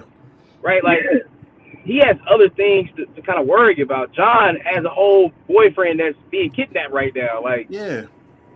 we have things other than their relationship dynamic. Now, do I think like things like the Tom King backup and Wonder Woman, we need stuff like that, right? Like them being teenagers, slice of life type of thing. Yeah. But the super sons dynamic is kind of done with. I had an idea that the Sinister Sons book, it hasn't been very good. They haven't really caught magic in the bottle like they did with Damian and John. But I do think that what would be really cool, because it's the Omniverse and everything is, on the table, he should have his memories as Chris Kent and being Superman's son and being Nightwing. Like, at least in flashes, right? Like, in theory. And, like, I was, like I said, when I came in, Chris Kent was Nightwing. You know what I mean? So, like, I don't know. So I really hate the fact that he's, like, evil all the way through now. I blame Young Justice. But, yeah, to piggyback off of that, too, and I also say this, like, I think John Kent has been dealt a bad hand, but that doesn't mean things can't turn around for him. You see what I'm saying? Like, bro, I still believe to this day, you can put John Kent with a good writer and we can just go on the up and up from there. I don't believe in the thing of like, oh, because one writer did a bad thing with the character that the character is damned. No. I think you can. They gave an out. Huh? They gave outs to everything they did with John, right? So like they made him bisexual because they didn't want to go gay, because they didn't believe in the fact that was going to sell properly, right? And unfortunately, it's a thing, and I think they didn't have confidence in, you know what I'm saying? Like, John is a product of, I hate to say it, I hate to be the guy to say it, but unfortunately, he's the product of taking the timeline, taking the lay of the land, and giving just the loudest voices what they want, right? And I think because he was already on like a path. I was listening to a podcast the other day. It's a DC Spotlight podcast, and they were talking about one of the guys is adamant about, he was happy that Jay got shot. Now, granted, it was an old white man, British, like Irish white man, so I was kind of like iffy about where he was going with this. But like, he said, I just like the fact that he's with Saturn Girl. Like, technically, he's a kid out of time now. She's a girl out of time. It makes sense. Yeah. And I was like, well, I don't think John has found his lowest lane yet, if I'm honest with you, male or female. So like, if I had to call it, he's gonna end up heterosexual facing, right? Regardless of how we go. I think that's where he is, unfortunately. But I mean, it is what it is. That's the thing. Like, we don't know what's on the horizon. And again, I like to believe that somewhere down the line, somebody's gonna come up with a dope pitch for John Kent, and we can take what's happened with him and we can elevate that. I don't believe reverting him back to, okay, you know what? No, fuck it. I'll go on a ledge. Time for me to go on a ledge. I will go on a ledge. Okay. Let's say we DA. Let's take absolute power since we're on this topic. Let's just say absolute power happens. John's hooked up. He's a cyborg, right? And somehow he gets de-aged. Okay. What happens after that? What happens after that? The only logical thing is that in 5G there's been this like running theme of everybody talking about John becoming a world conqueror, right? That was even in like before 5G. That's in mainline universe. Yeah, that's my point.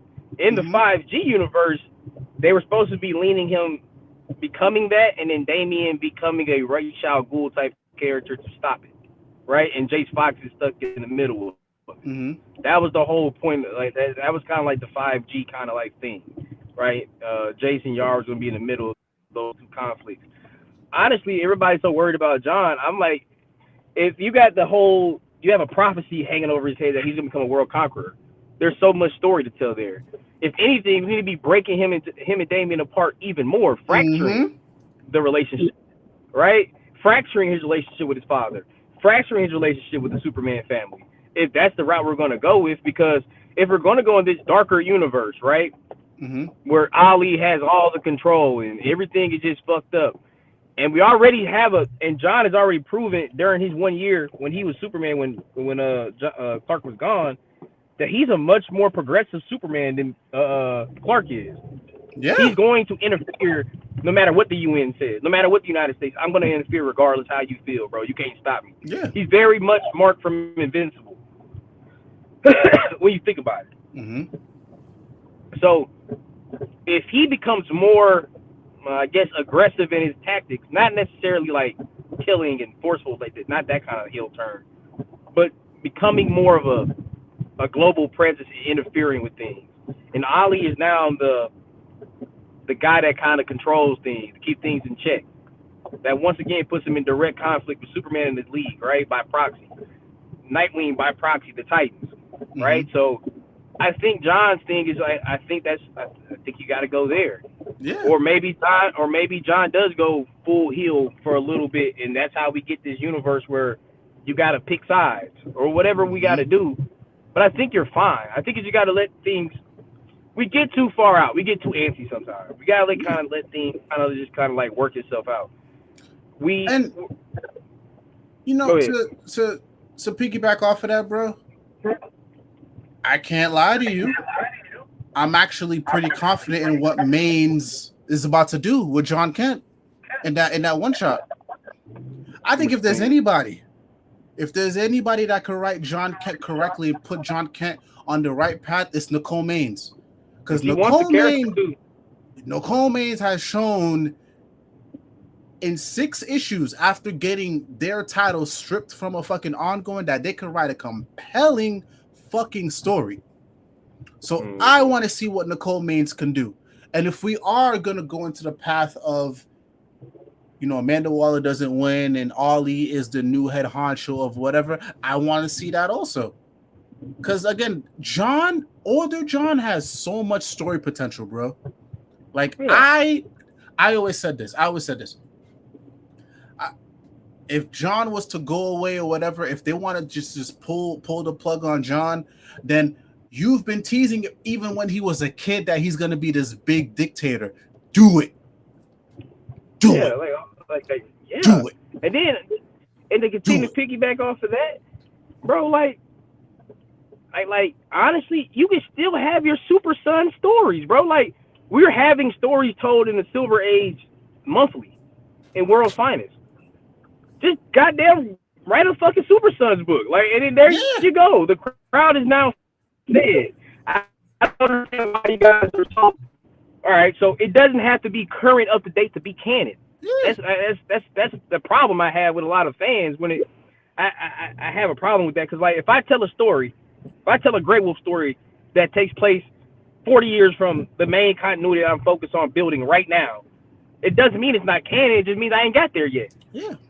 And like and Tevin, we don't Tevin, we're not saying and we'll deviate from this a little bit. We'll get back to the main topic, but we don't want to make John a monster. But the thing is just like DC has told us he has the potential to be a monster. And even time out.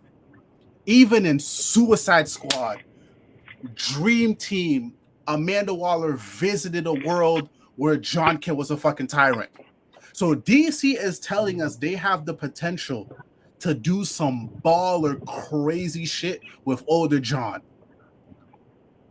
So I'm just saying, if you've been telling us that's what he's gonna be, and we're looking for some good John Kent stories, oh brother, the landscape is there. The landscape is and there. good story doesn't mean he's the hero. So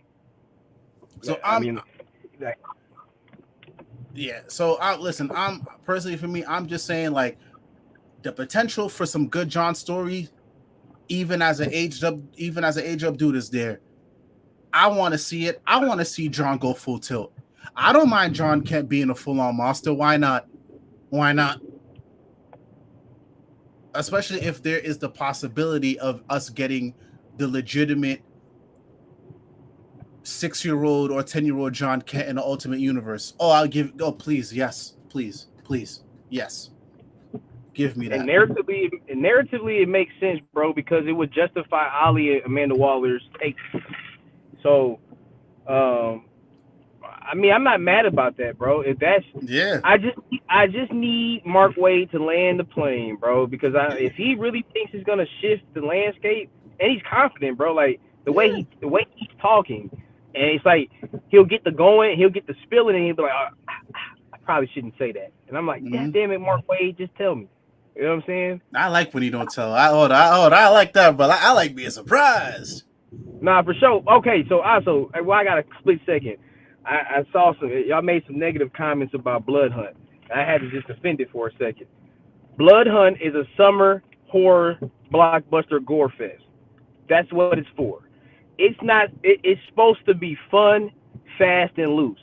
It's building off of what I don't know if you finished the Blade series. I finished it. I finished it. Yeah.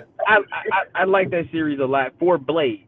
For a Blade, he's only had like maybe like 3 actual runs, right? So like for it to be a random Blade series coming off of him being an Avenger, it was pretty cool. And you kind of knew something bigger had to happen when he took on Dracula's powers and he literally killed the chick that released the darkness, right? Like we knew something had to come from that. So, and then we know he has a new solo series announced. So, I don't know, man. I like Blood Hunt a lot, bro. I like it a lot, bro. Like, now you have Moonlight back on the thing. It's really putting Moonlight on the front lines again. It's been fun, bro. Like especially the tie-ins. The tie-ins have been really solid, and like it's leading up to a new Blood Hunters solo. I mean, a Blood Hunter team book. So it's some things there that's really nice. I mean, has it been substantial or anything? Probably not. It's a junk food event for sure. But I don't know, man. Like I like it, man. I like it. It's been maybe because I've been reading the Red Bands. I don't know if you've been reading the Red Band ones, but the Red, I'm a sucker for gimmicks. All right, so that's all good. But yeah, man, y'all gotta give Blood Hunt a little bit more love, man. That's a solid. It's been in the same vein as like Double Rain to me. Like it's an event, but it's still kind of closed off. I just wish it was executed better. Again, we'll that actually because speaking of which, because I'll have you join because spoiler alert, I will be hosting like a Blood Hunt stream with I think it's me, AJ, Quintin if you're available, and Comrade Bolsky, another homie of the channel. But my quick thoughts on Blood Hunt is I'm not a big fan of the execution. I think there's like a lot of editorial things that it just doesn't sit right with me, and it shows in the writing. It shows like the writing shows everything for me. Like I see the cracks in the writing. Yeah, that's what gets to me. Like as a story, I do agree. It's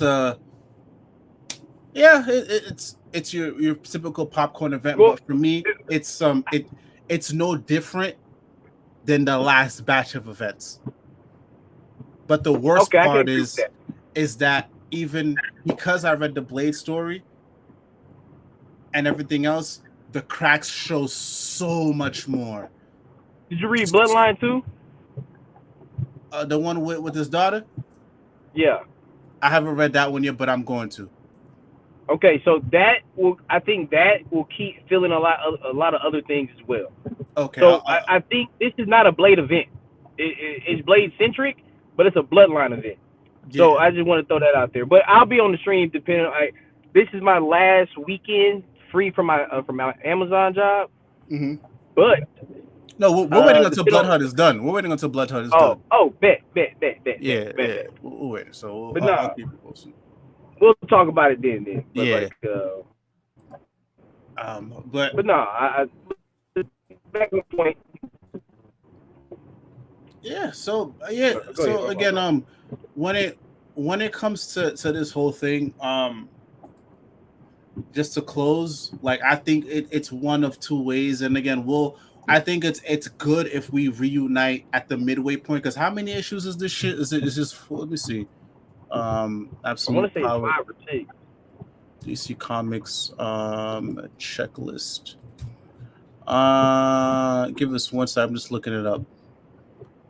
So there's only 4 of these. There's only 4 of these. I think it would make sense if we reunite at issue 3. Okay. Issue 3, because at least then we'll have a couple of the tie-ins, a couple of the main books that'll be as tie-ins as well, so we can get a bigger picture, a bigger understanding of what's happening. And also by then we would have had the announcement of Absolute DC. So yeah. I think it's good if in like 2 months we reunite. But right now, I'm going to stand on my point. And again, this could change because everything, we don't know. We don't have an idea. But I still think that this can't be a regular event. It can't be. We can't do it again. Dark Crisis was a regular event. Probably one of the worst ones of the batch that we've got. Night Terrors. Yeah. I liked it. Because it was different, but it was breadcrumbs. Beast Road, I liked it. It was different, but it was also some breadcrumbs. But I think now this is the big center stage. Let's see what happens. And again, I really do feel that we are being played, and I can't see this just being another case of the heroes win, Amanda Waller goes away. No, it can't be like that. So, again, it's still early. I can't see it like that. Because if this is a regular event, I am not mad at people just being like, okay, DC's washed in, it's time to let myself go. I can't. But I really think we got Mark Waid at the helm. Mark Waid is an OG. We got not only Mark Waid, we got Joshua Williamson, we got Tom King. You know what? Time out. Before we leave, we need to talk about the Titans. We need to have this conversation. I wish AJ was here, but fuck it. We will. We need to have a conversation about the Titans. I'm going on the ledge again. Okay. The Titans experiment has failed.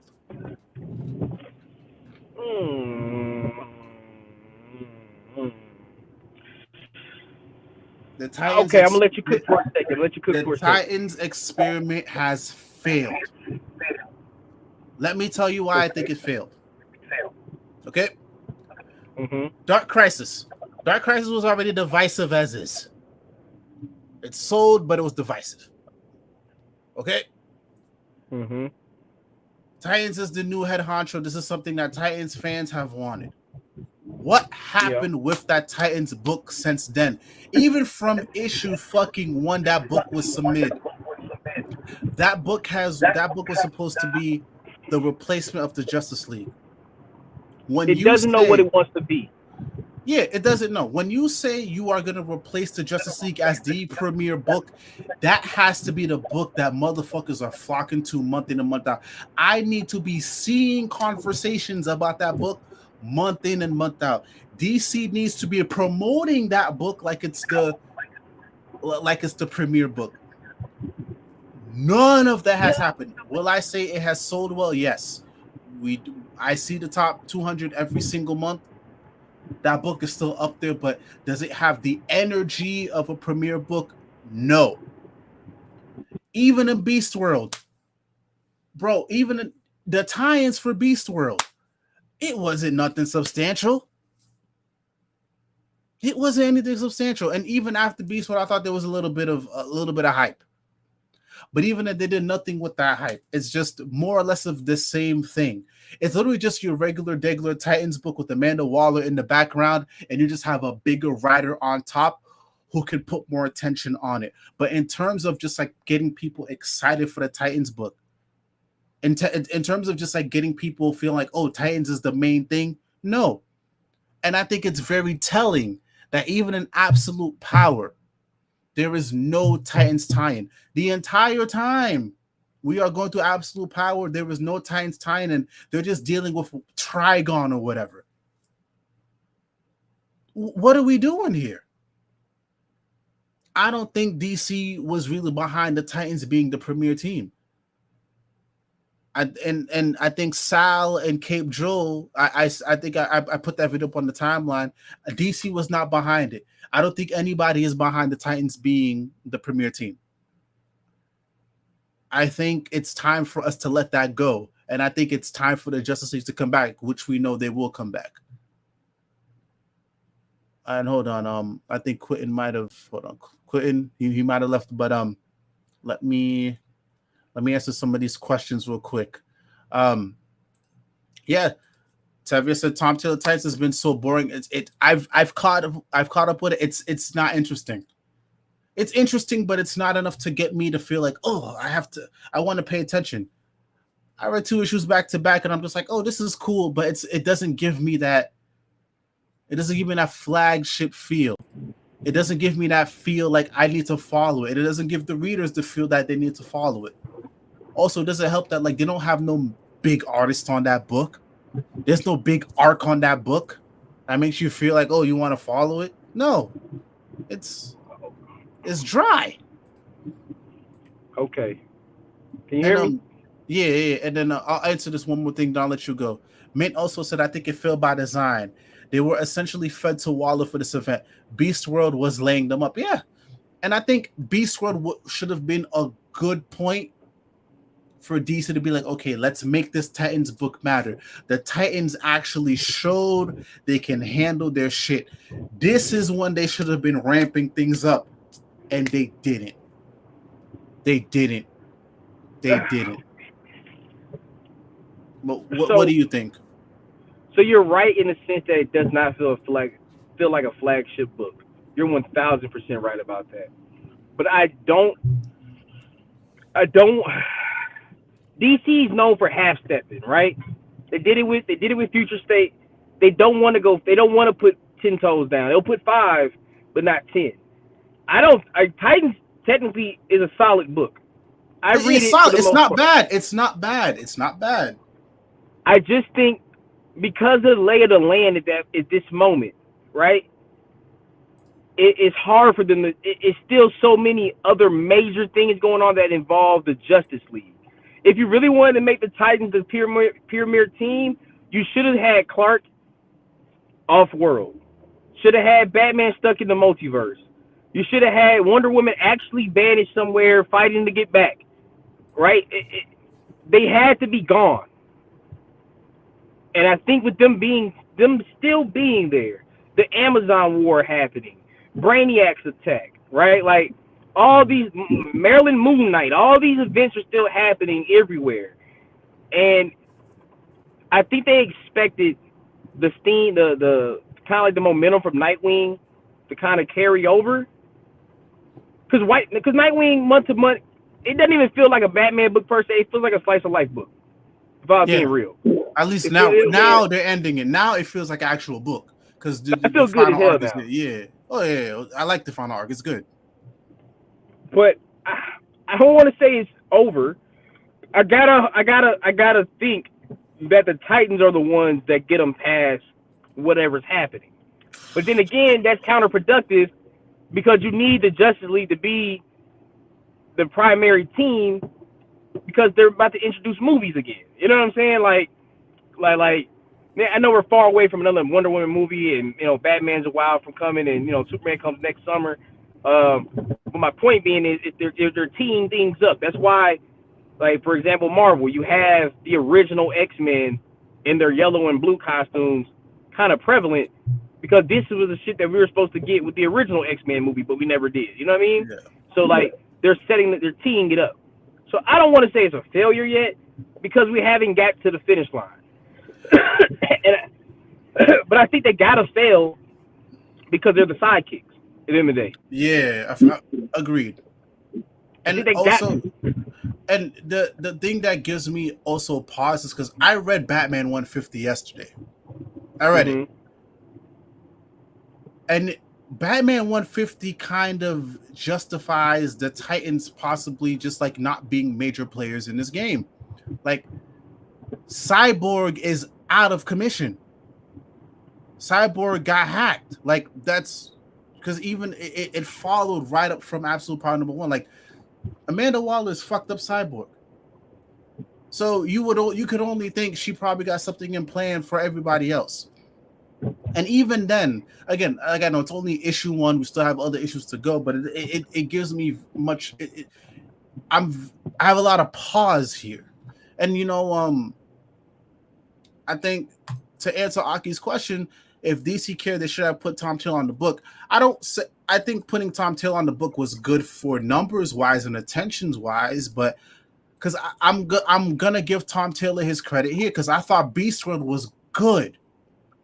That was a good. I think that's probably one of my favorite events of 2020, 2024. It was good. Yeah.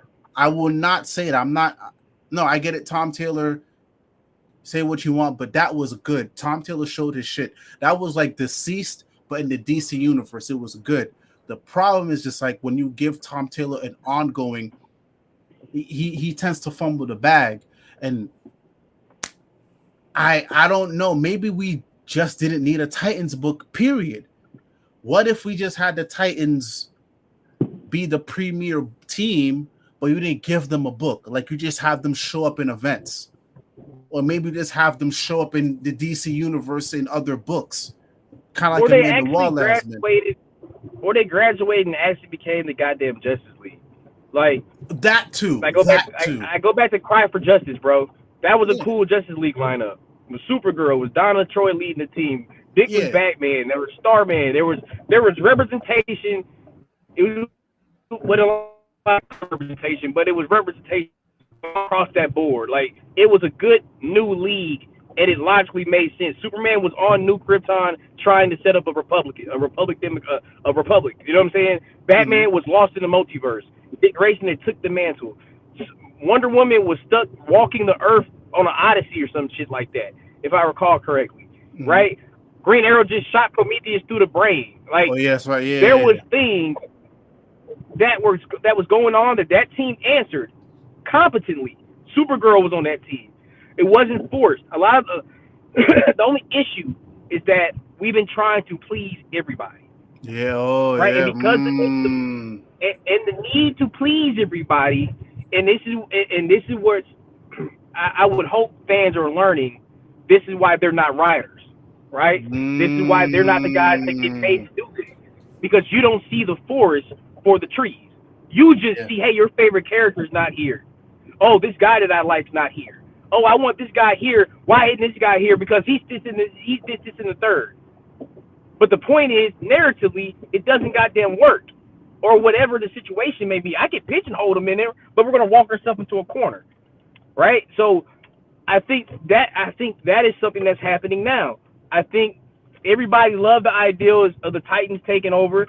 They really wanted Jonathan to take over, to be honest, but DC didn't want to give him that. That's really what it is. And Joshua Williamson and his guard of writers from his age bracket, they grew up with Nightwing and Cassie and all of them. They wanted to see those guys take the reins. So I get it, right? But we gotta. I don't know, man.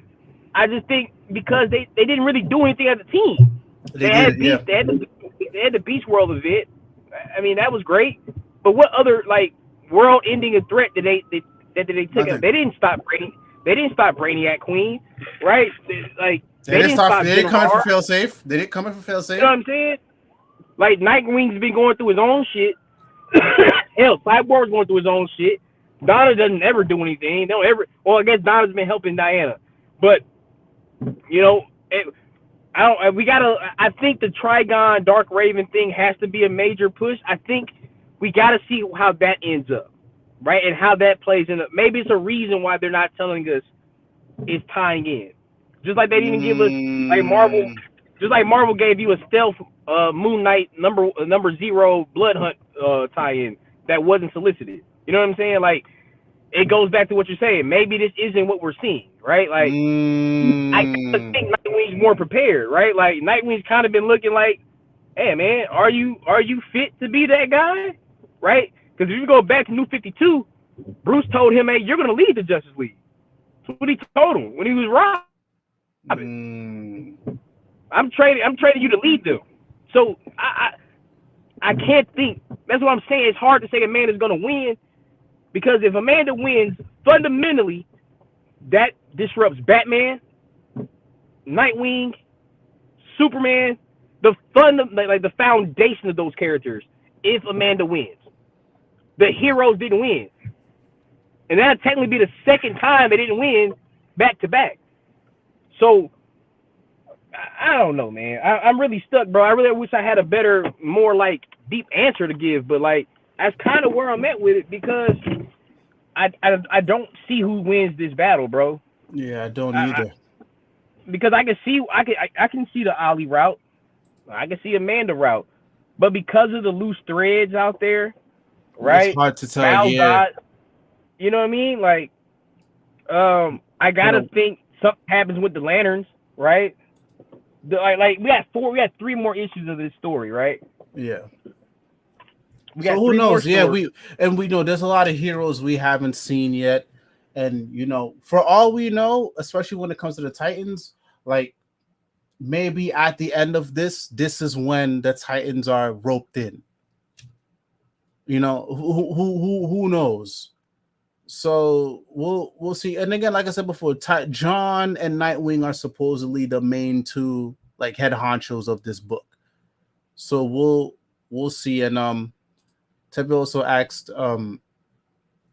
do you think this will bring back the JLA finally stop making the Titans the main team? Well, we know the Justice League is coming back. But the question is how? That's the question here. Because like I said, I don't see it as a generic, the Justice League is back and everything is good. So we have to see where it goes. And Quintin brings up a good point. There's still 4 more issues to go. Because I can't see a scenario of it just like being the Titans, they just go away, they're no longer important, and then that it is what it is. So we have to see either. For who knows? Maybe the Amanda Waller gets the Titans out of here. Maybe in the next couple of issues, they step up. Maybe Trigon is involved and then they get wiped out because she did make a deal with Trigon. So who knows? And then maybe that leads to the league, but who knows? It's hard to tell, but right now, if I'm judging based off of the last year or so, I don't think the Titans experiment has worked well. May also say I think Titans books tend to fail because they focus inward mostly on Raven's shit and don't focus on bigger problems like Morrison's JLA or looking at legacies like John's JLA. Yeah, and I agree. Like at first, wait, hold on, Quintin, you there? Yeah, I'm back. Can you hear me? Yeah, I can hear you. Yeah, and I do agree because when I read Beast World, I said, okay, they're doing the Dark Raven thing. All right, cool. What does that mean for the overall universe? And then the following issues after that, it seemed very insulated. It just seems like your regular Titans book. But again, that's where my issue lies. You can't promote this as the flagship book, but you're keeping it insulated.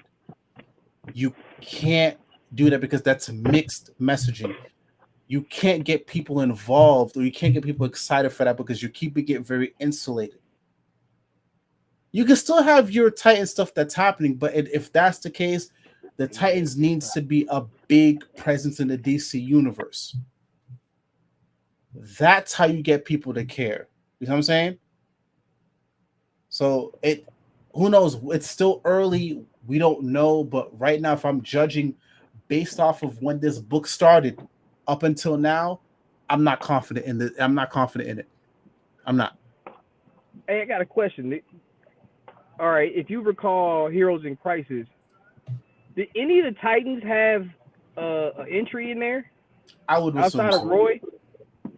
I think Nightwing, Cyborg. I want to say Starfire. I want to say Tempest.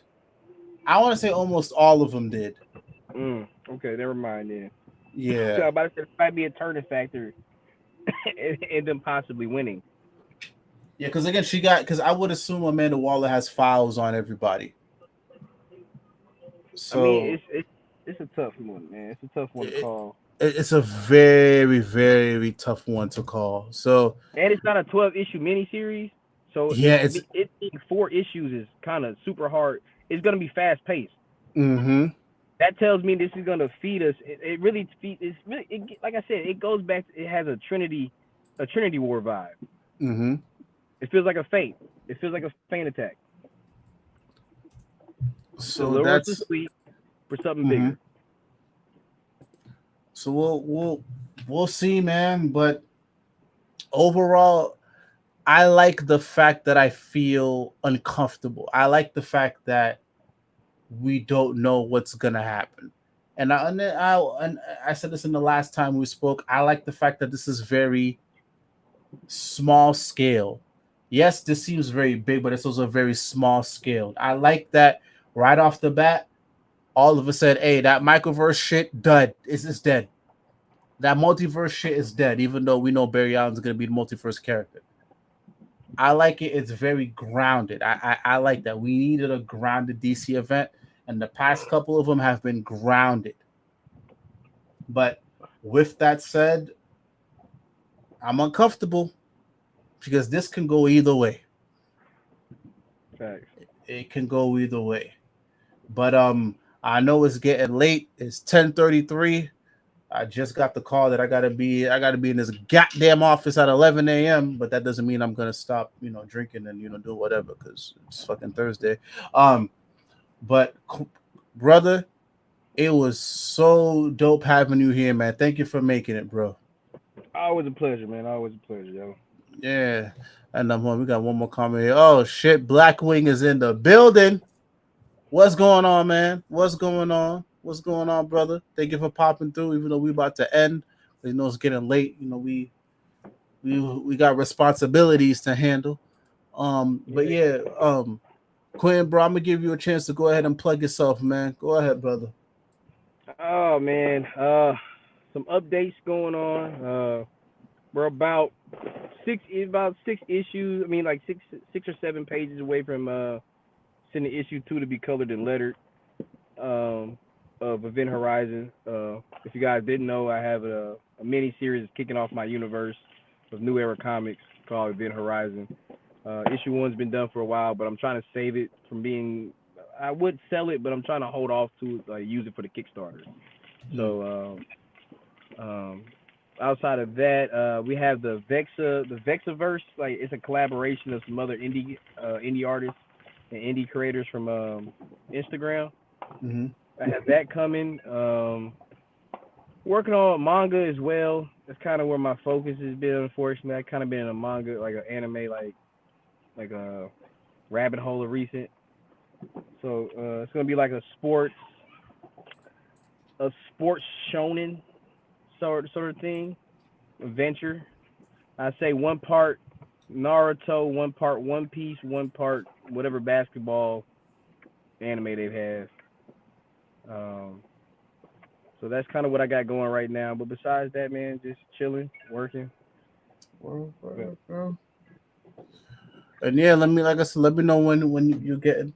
Oh wait! Oh my! Look who the fuck it is! Look who the fuck it is! What's going on, fellas? Oh shit, good, bro. Oh What's my god, good, boy! bro? What a fucking night! How's it going? We good, bro. We about to just wrap up, but you know. Ah, shit. Man. No. Hold on. But hold on. Gotta get your take real quick. We gotta get your takes, brother. Hold on. We gotta get your takes. All right. First off, to keep it simple, give us your takes on the last 6 issues of Green Arrow, and then your absolute power. Last six issues of Arrow. Okay. Ollie is once again getting himself into some shit. It's for the right reasons, right? So I can't fault my boy too much, but and see, I ain't trying to keep y'all here all night because I can go all the way back to Rebirth era with all that shit that was going. Basically, what I'm getting at, all this shit has been building up to where Ollie is at now has been building for years. We can go back to what's the shit? Metal, you know, when he was part of the Gotham Resistance, when he was supposed to be a part-timer with the League after that, you know, the box Martian Manhunter gave him his feelings about him thinking he was duped on that. The government sending Dinah after him when they thought the box could take out the Justice League. Roy with Heroes in Crisis dying, how hurt he was with that. So all of this has led Oliver to a point where I feel like he has just severe PTSD about 2 things: his family and his self-worth, in a sense. His self-worth, I should say, in the eyes of the others in the superhero community, right? Mm-hmm. Like he's got a bit of chip on his shoulder. Yeah. And Amanda is offering two things. We see, right, he's got his family back together. That's, you know, direct correlation to her. So I feel like he would have went along with this regardless, right? Mm-hmm. But also, he's always been the little guy on the League when he's been on the League, and his thing was, hey, you know, we need somebody normal to show people that, you know, humans can stand up with these guys too. Yeah, Bruce is there, but he's Batman. He's a Trinity member, right? You need a regular guy, and Ollie's not regular, but he's as close as you're gonna get on the League. And so we're in a place where I know he's acting as a double agent. Now I'm getting the absolute power. I'm frazzled. I'm sorry. I got a little. That's all good. No, go ahead, brother. So I'll go back. Last 6 issues. It's good. Williamson wrapped it up a little too neatly. I would have liked them fleshing it out a bit more with him going to work with Waller. I understand he can't let anybody in the Arrow family know. He can't let Dinah know, but we're going to see some fallout from that. I've already told y'all what I think is happening with him and Dinah. I think they're done after this.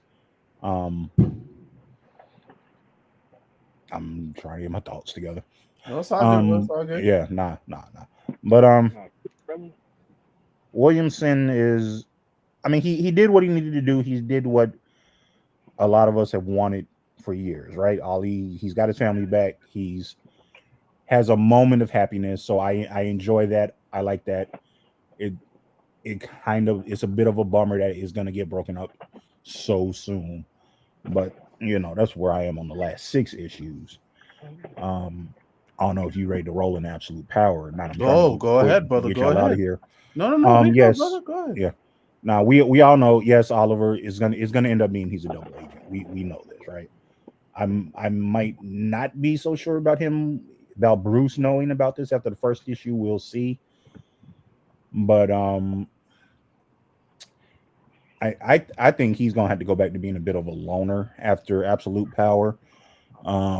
The way they're moving in issue 1, Waller and you know, him being one of her foremen for this, in a sense. I do not see the hero community rocking with him after this, regardless of whether he pulls it the rabbit out of a hat at the end and he saves the day. Cool, that's great. One, we're glad that you came to your senses, but I think he's gonna have some work to do after this is all over. The event itself was cool. I noticed a couple mistakes in it. I don't know if you all have gotten into that. I'll go back and listen to that. You did mention that. What were the mistakes you noticed? Okay. Diana says when they were first seeing the footage of the AI footage of the heroes massacring people, the tape with Kara and Hal, Green Lantern, she said that's impossible. Hal doesn't even have his ring, and Kara's off in space. Well, we know Hal has his ring. He's been Green Lantern for what, about 12 issues again. Because they found the battery. It has been kind of like closed off to his section of the universe, and Diana's been going through some stuff. So she may be under the pretense that, he hasn't found his ring, the ring hasn't came to him yet, or whatever. But you could be right as well. But I'm definitely willing to hear that theory. And it probably will get cleaned up in the next issues. It was just one thing that stuck out to me. The other was, as far as I know, Kara's back on Earth after the Brainiac shit. What we just went through in Superman in Action. So unless I'm missing something or something in another book, that's something that was off. But other than that, that's two very nitpicky things. Other than that, I really dug the first issue. I think it has the chance probably to be, and it's early, so this can all change as we get into more tie-ins and more issues of the main event. But I think this could potentially be their best event probably in the last 10, 12 years. Agreed. And Diana could have been, because this could be loose. These things could be happening so close together, or within weeks apart. Maybe when Diana said she's in a mission in space, she was talking about House of Brainiac. And we know it has only been weeks, because now that I'm thinking about it, Sergeant Steele, he mentioned how close together these events have been happening. The what is it? The Amazon who nutted up and is the reason for everything going on in her book, as well as Beast Wars. So these things have happened closely together. Yeah. All right, maybe I'm going back. This is becoming even less of a problem than I initially thought. Yeah, because we also floated the idea. I would love to get your thoughts on this. I said that this can't turn out like a regular event. This can't be another situation where a villain who was pretty fine just goes full tilt, and then the heroes win in the end, and then all is dandy. I don't see it like that. One of the theories we were tossing around was Green Arrow. We know he's being a double agent. He could end up being the person that takes over Amanda Waller's spot. Task Force, I've thought that's. I've thought something. What do you think similar. The ending could be? Like, I know we gotta go, but what do you think the potential ending could be? I know it's only issue 1, but what do you think? I think after this comes out, after this is all done, I think you're gonna have to treat Amanda similar to how you did Lex and and Deathstroke after their big events. You're going to sit her down, I think, for about a year. Amanda been throwing down her big jokers on the table, her big joker, little joker on the table this past few years. This is a Spades reference, excuse me.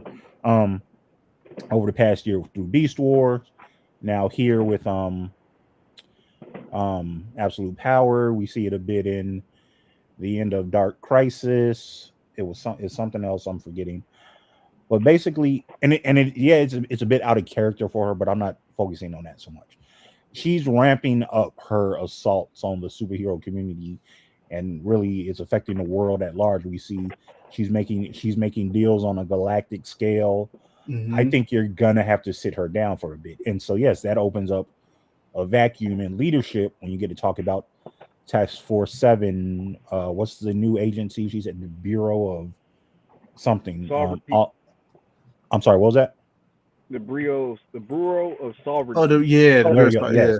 Thank you. So I do think that's going to leave a vacuum open once this ends, if they sit her down. With Hawk taking up the mantle of Green Arrow now, and with Ollie, like I said, I think he's going to be in a bad spot when this ends. I think that can offer a place for him to kind of fit in. He can be the government liaison, head of Task Force X or the Bureau. He can still get his arrow shit on when he needs to, but I think that could be an interesting new role for him to take on for a bit. He could still be kind of, not enemies, but he could be in opposition to the heroes a bit. Like, hey, yeah, y'all, like, yeah, we understand y'all the good guys, but somebody does need to be here to check y'all in case, stuff gets out of whack again. So that he can play that role, and he could probably play it a bit more straight down the middle than Waller has been shown to be playing over the past year. Even though I do want to say, like, they've been playing into her hands all year, and we're just now seeing it. Yeah. From the end of Dark Crisis, heroes, the league just disappears, and we see that the new generations weren't necessarily quite up to the task. They prevailed in the end, but then you go into Beast Wars with the Titans just seizing military control.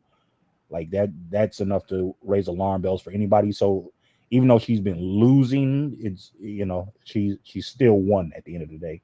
And now we're here. So I'm interested to see what happens with her at the end of this. Like I said, I think you have to sit her down. So then, yeah, that leaves, now you've got a power vacuum in that spot. Ollie could get in there, fill that role. Sergeant Steele, Steele is her number 2. So that could go down. But I think Tom King probably wants to keep him in his bubble in the Wonder Woman side of things. So I don't know if that would go. Not to cut you off, but we didn't even talk about the fact that he's Amanda's number 2, but he's the Sovereign's number 1.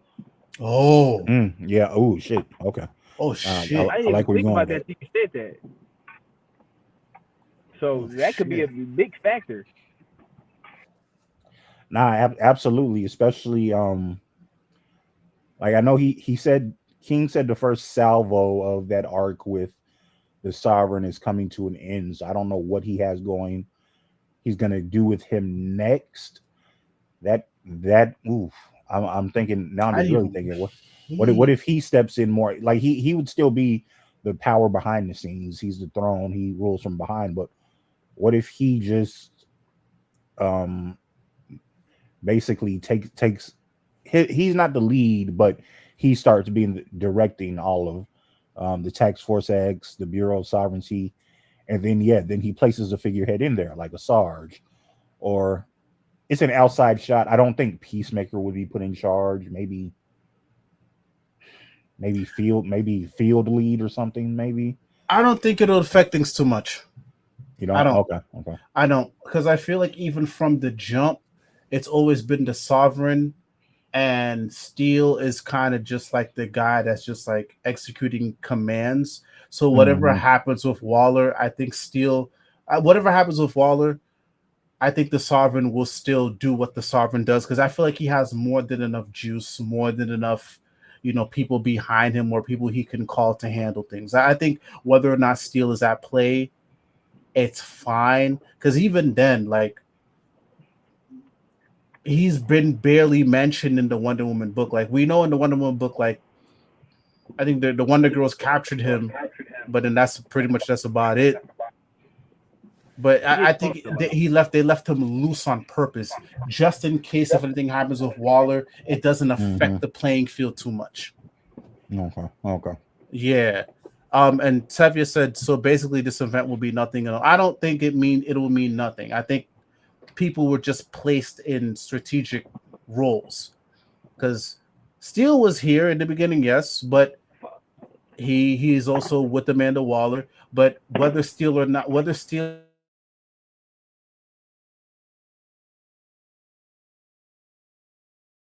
once absolute power is done, Diana still has to deal with the Sovereign. This is true. Whenever this event is done, Superman still has to deal with Lex and everything that's happening in Metropolis. Whatever happens with this event, Batman still has to deal with Gotham. But there's still going to be still key players from those stories that are affecting the overall DCU.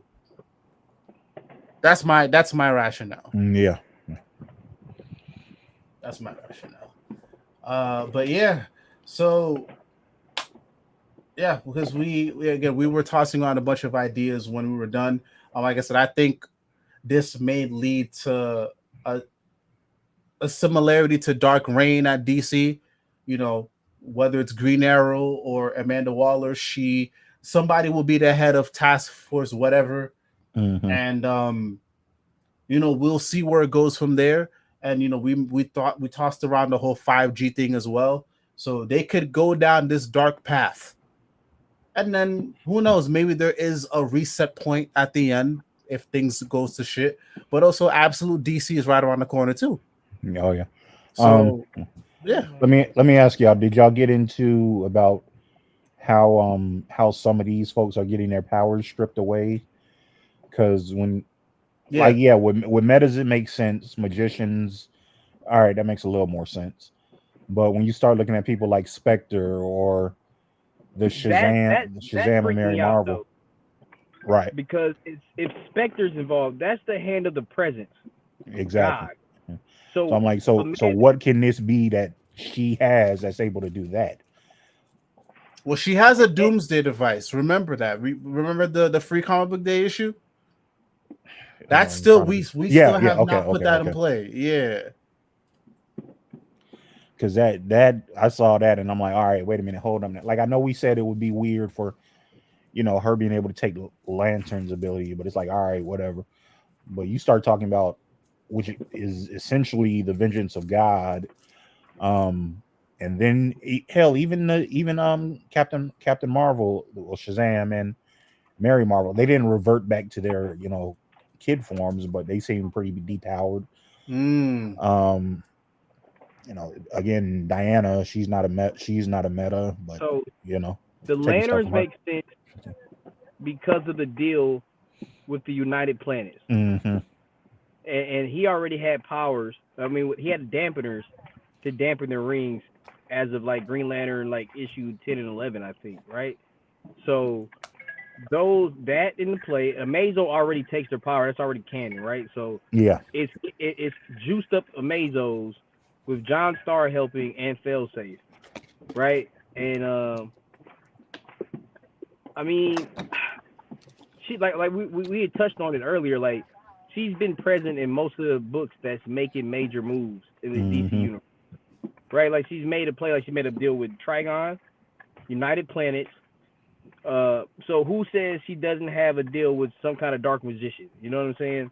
We haven't necessarily seen it yet.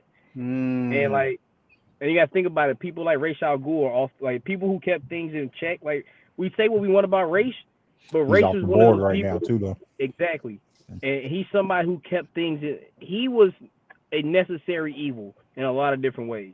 Some of the things that he did, that the League of Assassins do, that we're not privy to even some of the things that he does just to be an antagonist, right? So that Vandal Savage has been like collecting power, you know what I mean? So like, man, it's a scary place, bro. So we said it, we might be entering a Dark Reign era, which is something that could be cool, especially when you have Absolute DC possibly allegedly coming, where you can have the Silver Age, the modern day Silver Age again. You know what I'm saying?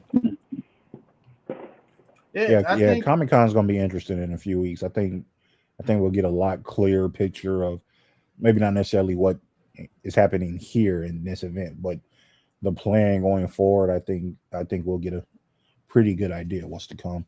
Yeah, I agree, and like I know I've tossed the idea around of maybe it's time for DC to do like a hard reset, but when I see the progression of the past like couple years, I can some part of me kind of understands why they've just been continuing, because it's almost as just like they're trying to see how far they can go before they hit that hard reset.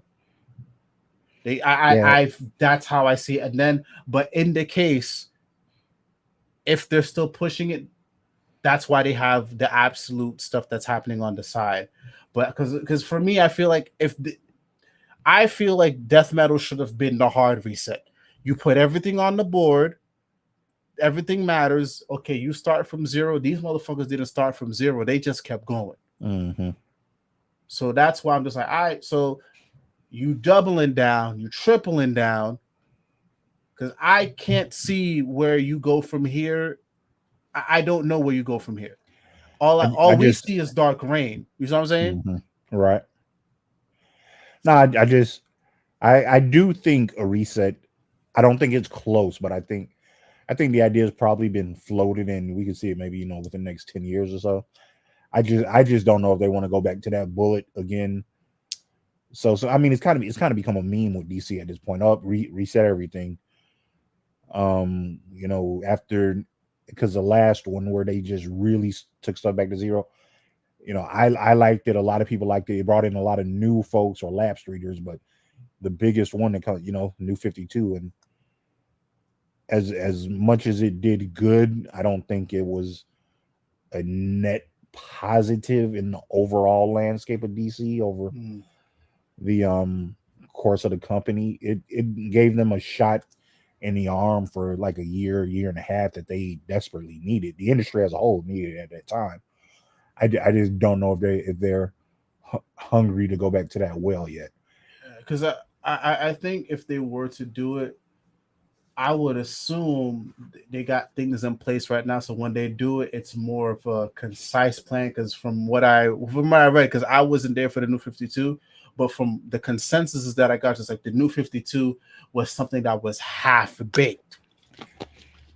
Like they didn't know what they want. Yeah, they didn't know what they wanted to do. So I'm assuming if they're going to do it again, okay, you guys have a legit plan on how to start and how to continue it. Make sure everybody's on the same page, and we can keep going.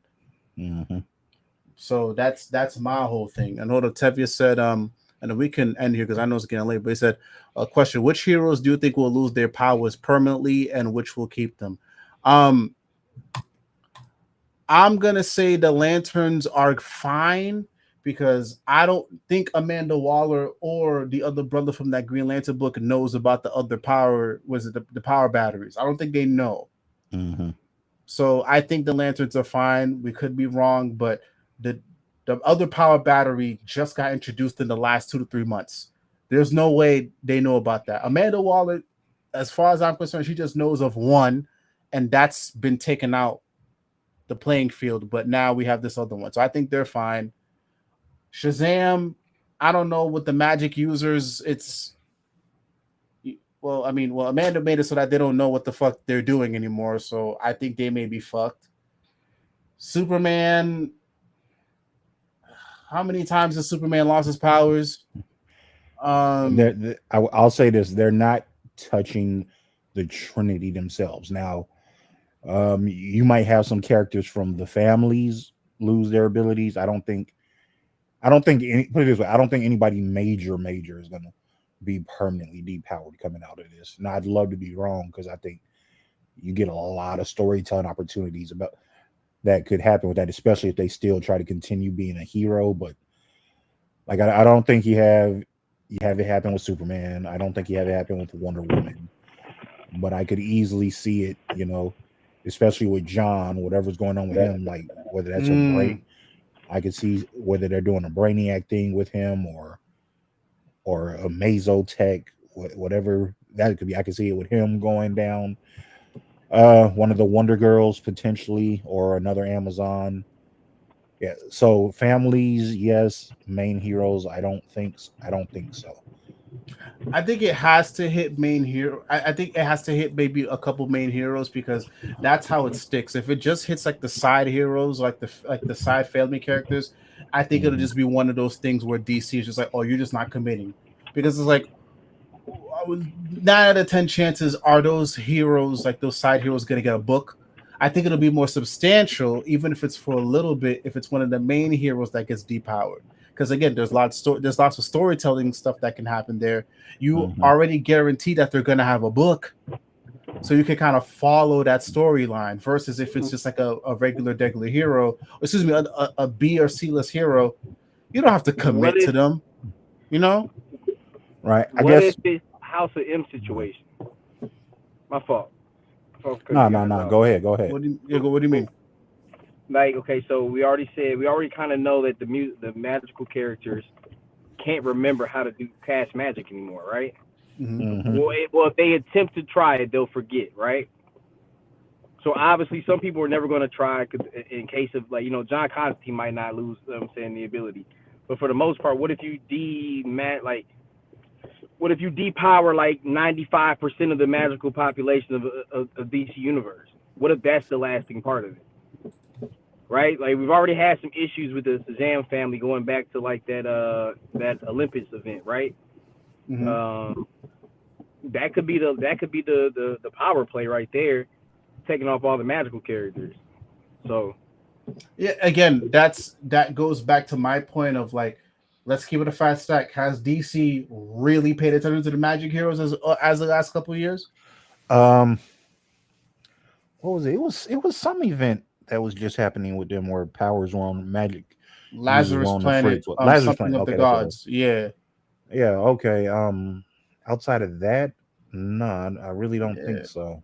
Because it's such low. Like, again, this is not me disrespecting those characters, but like, if I'm looking at the totem pole, those guys are low on the totem pole, and it seems very half-assed to say, oh, a lot of heroes are not going to turn out the same, but it's literally just the characters that were already low on the totem pole, but everybody else goes back to regular. You see what I'm saying? Yeah. That's why, like, it gives me a lot of pause when I hear things like, That's why the time skip to 5G characters kind of makes sense. You can show you can feel like kind of like what you're doing with like the current Ultimate stuff, right? Where they're telling us, and eventually they're rolling out what happened. So what if you just bring us into this new DC landscape that's totally messed up? You got a new Batman, you got a new Wonder Woman, all this stuff, right? We're seeing Roliver Queen as the Amanda Waller, all this stuff, and man, I lost my train of goddamn thought. But essentially, that kind of makes sense when it comes to just pushing the envelope and moving the pendulum forward. So you mean then? So what you're saying is time skip. Let's just say we're in that potential 5G universe, and then that's when you take the time to show how this power dampening has affected X heroes. Yep. Okay. I like that. Or something in that light. Like you start seeing like Billy Batson, he's still Shazam, but he doesn't have no powers or something like, or they're separated, the Captain and Billy, or you start showing the new status quos, and then you keep going back to A-Day or Hero Day, the day the heroes got depowered, right? Similar to kind of like when Mark, if you read the Mark Miller stuff that led to his big game event, kind of like that. Like they always reference the day the heroes lost. Right? Yeah, so like and that Avengers, the book Chips and Rush you just put out, Avengers, what was it called? Yeah, Twilight. Yeah, like that. Yeah. Okay. And then you can say you don't have to worry about people saying, "Oh, Jace Fox didn't earn Batman," because when you go to his book, Bruce is the guy mentoring him, right? Or shit like that. Or Bruce is now Oracle, or you start seeing different players like. Barbara's retired. Barbara's pregnant. Or, you know what I'm saying? You start pushing the characters forward. Because I don't like the reset thing, right? I agree that we need a reset every so often to modernize characters, right? But I don't think we're out of our decade period from the New 52 stuff. Because I feel like the New Rebirth, Infinite Frontier, all of that is the same shit, bro. Because we only like went like we reset things only just so far, right? New 52 was the only thing that changed things drastically. It moved different publishers into the main line, Wildstorm and other publishers or Jim Lee owned stuff. You moved that, you integrated that stuff. That stuff is finally getting like ironed out now. You're finally starting to see Wildstorm characters finally appear. So now you can have this universe that's a little darker, a little more edgy. Wildstorm characters fit in that universe more, right? You can start playing with your catalog more. You don't have to worry about the baggage of like, oh, we just killed Alfred because we're X amount of years away since then, right? Damien is now the new head of the League of Assassins, kind of playing into that Batman Beyond series. You can start pushing the. There's no forward. I really don't see any benefit in going backwards. We're only appeasing people, right? And it goes back to somebody told me who does music. There's no such thing as a bad song that a musician can make, because you don't know what the crowd will want, and the crowd does not know what it wants. Think about it. We didn't know we needed Ultimate Spider-Man. When I first started seeing Ultimate stuff pop up, I was like, oh shit, here we go again. But now I need it. You know what I mean? Like, you don't know what you need until you get it. So, pushing forward, like somebody said, I think that was Tavi in the comments that said 5G failed. Well, I think 5G failed because they have committed to it, right? They were too busy worried about what people's opinions were instead of just, hey, Batman's black now. Hey, Wonder Woman is now a young woman named Yara Flores. Hey, John Kent is now the pinnacle superhero in our universe, and that's what it is. Get over it. Instead of sticking to your guns and putting your best writers on those characters, and I'm not saying the people that wrote those characters aren't the best at it, but is Ridley the guy you want to?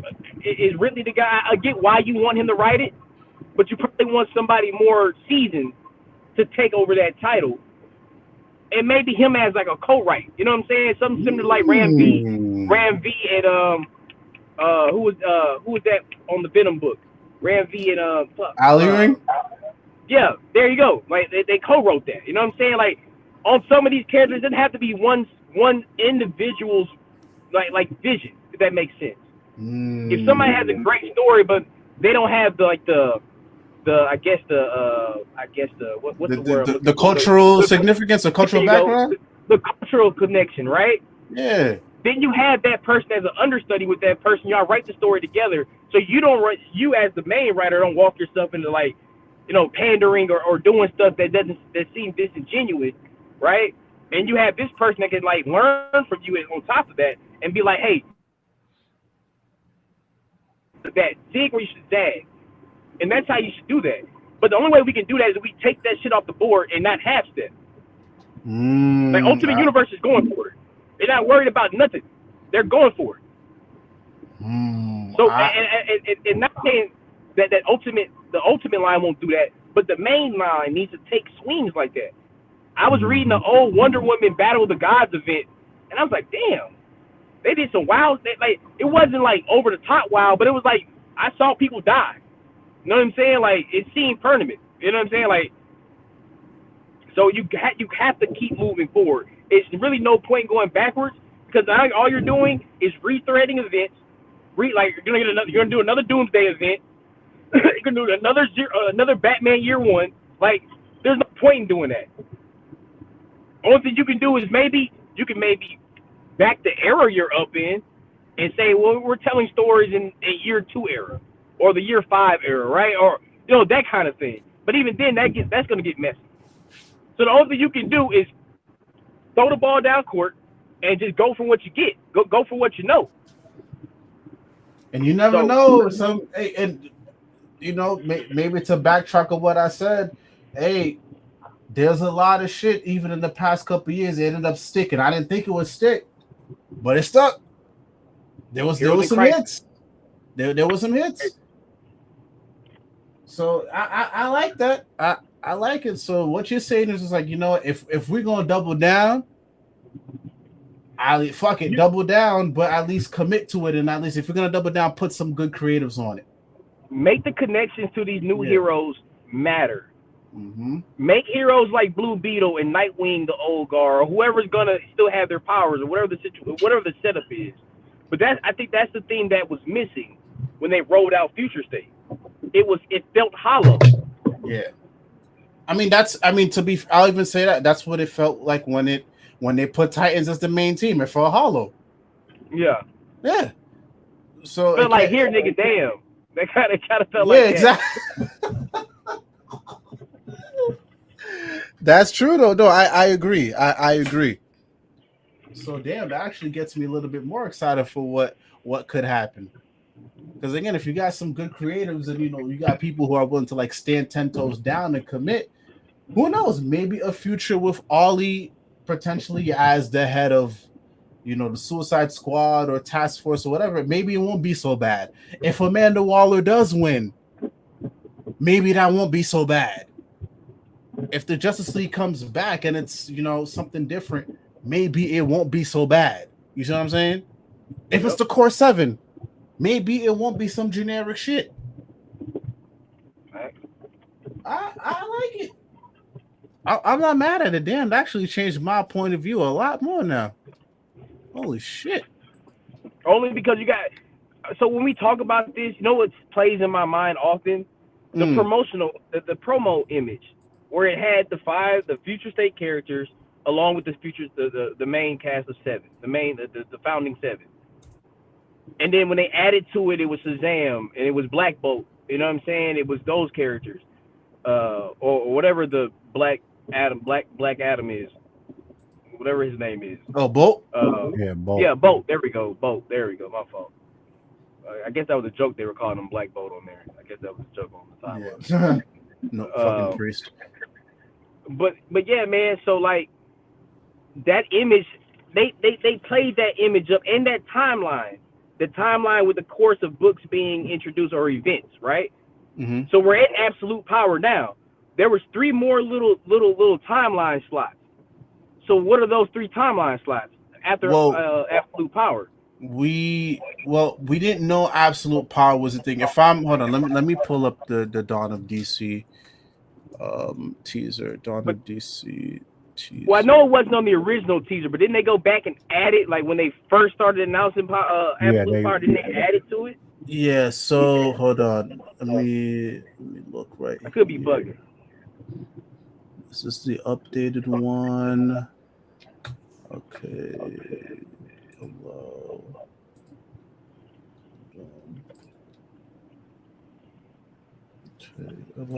Yes, I'm a human. Like, dude, what the fuck? All right, let me see if I can find it somewhere else. Okay, all right. Where is this thing? This might have been. This feels like it's the old one because I know there's an updated one. No, there was an older one here. But there was one that specifically said "Return of the Justice League." But it didn't say anything about absolute power. Okay, I got it. Okay. Fuck is it? Okay. All right, I'm pulling it up here. Okay.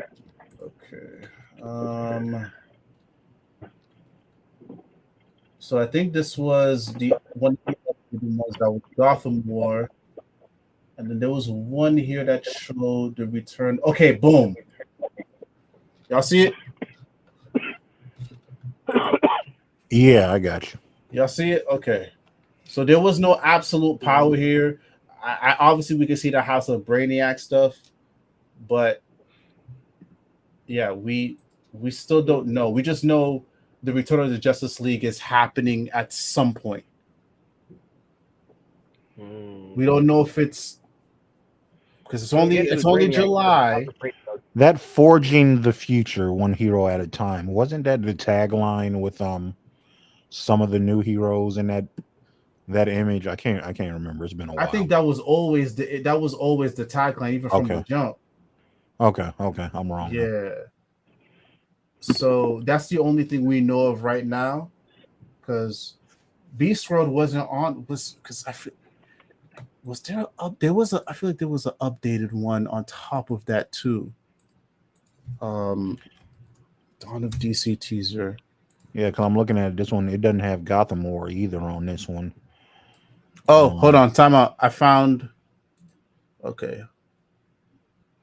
Open a new tab. Okay, open image, new tab. All right. So this was another one. So this is the more recent one. So we had Lazarus Planet, we had Dark Knight Terrors, we had Gotham War, Titans, Beast World, Something Evil is Coming, and then I think this is where this comes in. So I think, yeah. I think the Something Evil, I think that was, I want to say that was the Brainiac stuff and then leading into Absolute Power. So we might be, it would make sense if you're saying you're right before whatever comes with the new Justice League stuff. Yeah. Because I personally can't see something else coming. I personally can't see something else coming after this before the Justice League. My bad to cut you off. There, the other image you had, it looked like it had the timeline breaking off the two things. This one? Am I tripping? Or that like it's a whole nother like set of like, it's like it's a branch. It could be, or it could just be like a loop around, like it's just like the bottom and it goes up. Yeah, I could just be reading into it too much. Yeah. So I personally don't think there's gonna be something else in between Absolute Power and Return of the Justice League. Unless Return of the Justice League is an event itself, but I don't know. Oh shit. I think it either powers back. Yeah, I think if the Justice League isn't reformed at the end of this, it might be an event. I guess we need to see what happens in a couple months. Or an initiative. Yeah, could be that. Because I think it'd be work better as an initiative, because at least then you could slap that on Wonder Woman, you could slap that on Batman, you could slap that on Superman, you could slap that on a couple of the titles. That way, it's not another event. People don't feel fatigued, and if you really wanted to milk it, maybe you can have a one shot. Ooh! I just thought about something. Like you say, tagging the books. What if that's how you reveal the new roster, right? Each time a new title's announced and it has that branding on it, it's like, oh, okay, this person's gonna be part of the league coming up.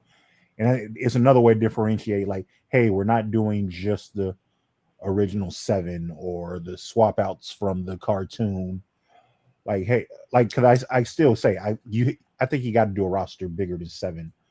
I think 10 to 12 is probably a good sweet spot, and then you just go on from there. And if that's how you launch your next wave of titles, 10 and 12 would be tough. Yeah, it would be, but I figure you do a thing like Birds of Prey kind of. Not even that. Remember when Hickman was on Avengers? And he had like two separate teams going. I think you can do something like that. And then they cross over when need be, but I don't know. I just think 7 is gonna be a little limiting, especially if you're trying to fit newer characters in. But then depending on who the writer is, it can work. But I just think because if we're going to go down that route, then I say it has to be like 2 of the biggest heavy hitters at DC. Like I'm saying, because there's people already throwing Mark Waid's name out there to write a Justice League book. So fine, let's just toss it out there. The only other person that I can think of to write a Justice League book alongside him, it would have to be a Williamson, or it would have to be who else? That's a big name at DC right now. You're not gonna like PKJ. PKJ. I don't know. His profile's grown. I don't know if they're ready to put him on the Justice League book yet. It can't be Taylor because we tried that. It can't be Taylor. So you But Taylor under Mark, working alongside Mark Waid in conjunction, could be different than Mark Waid with no jurisdiction on the Nightwing book. I mean, okay, well, I'll throw you a curveball there. We could make the very strong argument right now that this is Taylor under Mark Waid. We can make that strong assumption right now. Okay, well, respect. That's fair. Okay, well, okay. So the reason why I typically throw Tom Taylor's name in the thing is his writing when it comes to dialogue, right? Wait, hold And on. Hold on. I mean to interrupt. Tevye threw a good name out there. Jeremy Adams. I'm like that. I'm not as enamored with him as everybody. I think Adams was a good writer. He just didn't always for me at times, but that could be one. But also, I don't necessarily know that it's somebody who's been at DC or who's at DC currently or has been there for a while. Hickman. They keep trying to get him. Yeah, I think it's clear that Hickman's time at Marvel is winding down. I don't know if he would be available in time for Justice League. Yeah, because he's got like the 5 issues of the Wolverine thing, and then like what's he doing, a Predator book or something? But I heard okay. So the rumor is he's writing Superman for Absolute. That's the rumor. Okay, I love that. The rumor is. I just don't know if he's. I don't know if he's exclusive still. I don't think he is. I think he's. I know he had one back in the day, but then he and Marvel fell out for a couple years, and then he came back with X-Men. But I don't think they signed him to an exclusive again. The rumor I saw was Scott on Batman, Kelly Thompson on Wonder Woman, and Hickman on Superman. So I've heard Aaron on Superman. Yeah. I definitely would like Hickman more on Superman.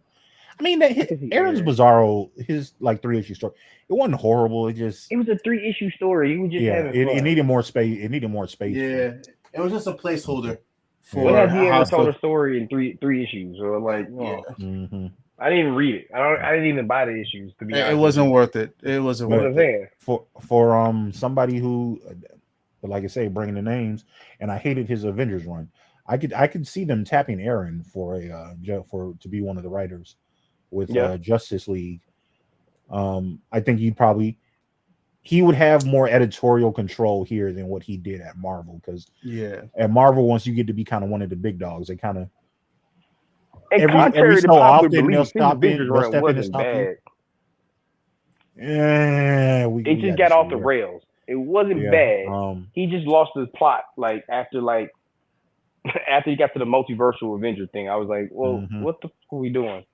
But besides that, what was that? Jesus, I can't even remember the name of that. He put Blade and Nighthawk on the Avengers. He's all right with me. He's all right with me. But like if I get Thor, Aaron, I'm like, yeah, okay, put him on the Avengers book. Hell, give me no. Wouldn't mind putting some of these bigger names on smaller characters. To be honest, well, Hickman wanted to do Blue Devil. You can't get much. Bro, I want a Blue Devil. Blue Devil is a property that needs to be that's so prime for movies. That the concept of him, bro, we've gotten so far off the topic, but we're talking about who could potentially write Justice League, so I think it's on point because it's going to happen. Yeah, because the problem is it's I think that's the problem that we ran into. And again, I talked about this podcast a couple of days ago. They were also potentially tossing names out. Sal and Joel were tossing names out for Justice League. Obviously Waid was one. But the problem is the names that you would typically throw out, these are a lot of older guys. Older guys. So there's nobody young and fresh. I'm gonna tell you the truth though. Comics are going through a kind of a nostalgia wave, a 80s wave right now. So I can definitely see olders. like look at what the biggest comics are right now, right? Transformers, G.I. Joe, Ninja Turtles isn't quite up there, but it's still one of the big ones. Like all these like old titles with, I'm like when you look at G.I. Joe, and I'm not sure about folks' ages, but I want to say with the Energon stuff, Kelly may be the youngest person there. Kelly Thompson. How Scarlet Book is how really good. Williamson can't be that much younger than her either, younger or older than her too, right? Yeah. No, Williamson not old, but I want to say he's probably like on the later end of our generation, so or earlier end. So he's probably maybe pushing 40-ish. Yeah, he's a generation right above us, I think. Okay. Him, Scott, all those. Like yeah, he's 42. So Yeah. So I don't know. I just feels like comics are in a wave of, hey, let's kind of go back to back in the day stuff, or go back in the day stuff, but let's approach it from some fresh ideas. So I think you can bring in older people, but have them maybe tackle it from an angle that it hasn't been tackled from before. And I see it's gonna be hard. It will be hard for folks to try to replicate that Energon universe success, and I think that's what a lot of these people are going to try to do. Not just at DC, comics at large. And I don't know if that seems like lightning in a bottle. I don't know if you get it twice, man. I mean, the only other option I can see is if we do what we did with the last Justice League month, Snyder and Tynan. Like, either you have a co-writer. So it'll be two writers. You have maybe an older guy that's writing it, and then you have a younger guy that's co-writing it, and eventually, because remember, Tynan did something on the last. I thought he was just on Dark. He did something with the. No, he was co-writing Justice League with Scott. Oh, okay. Oh yeah, he sure was. Because Tynan was writing the League Odyssey, of Legion of Doom.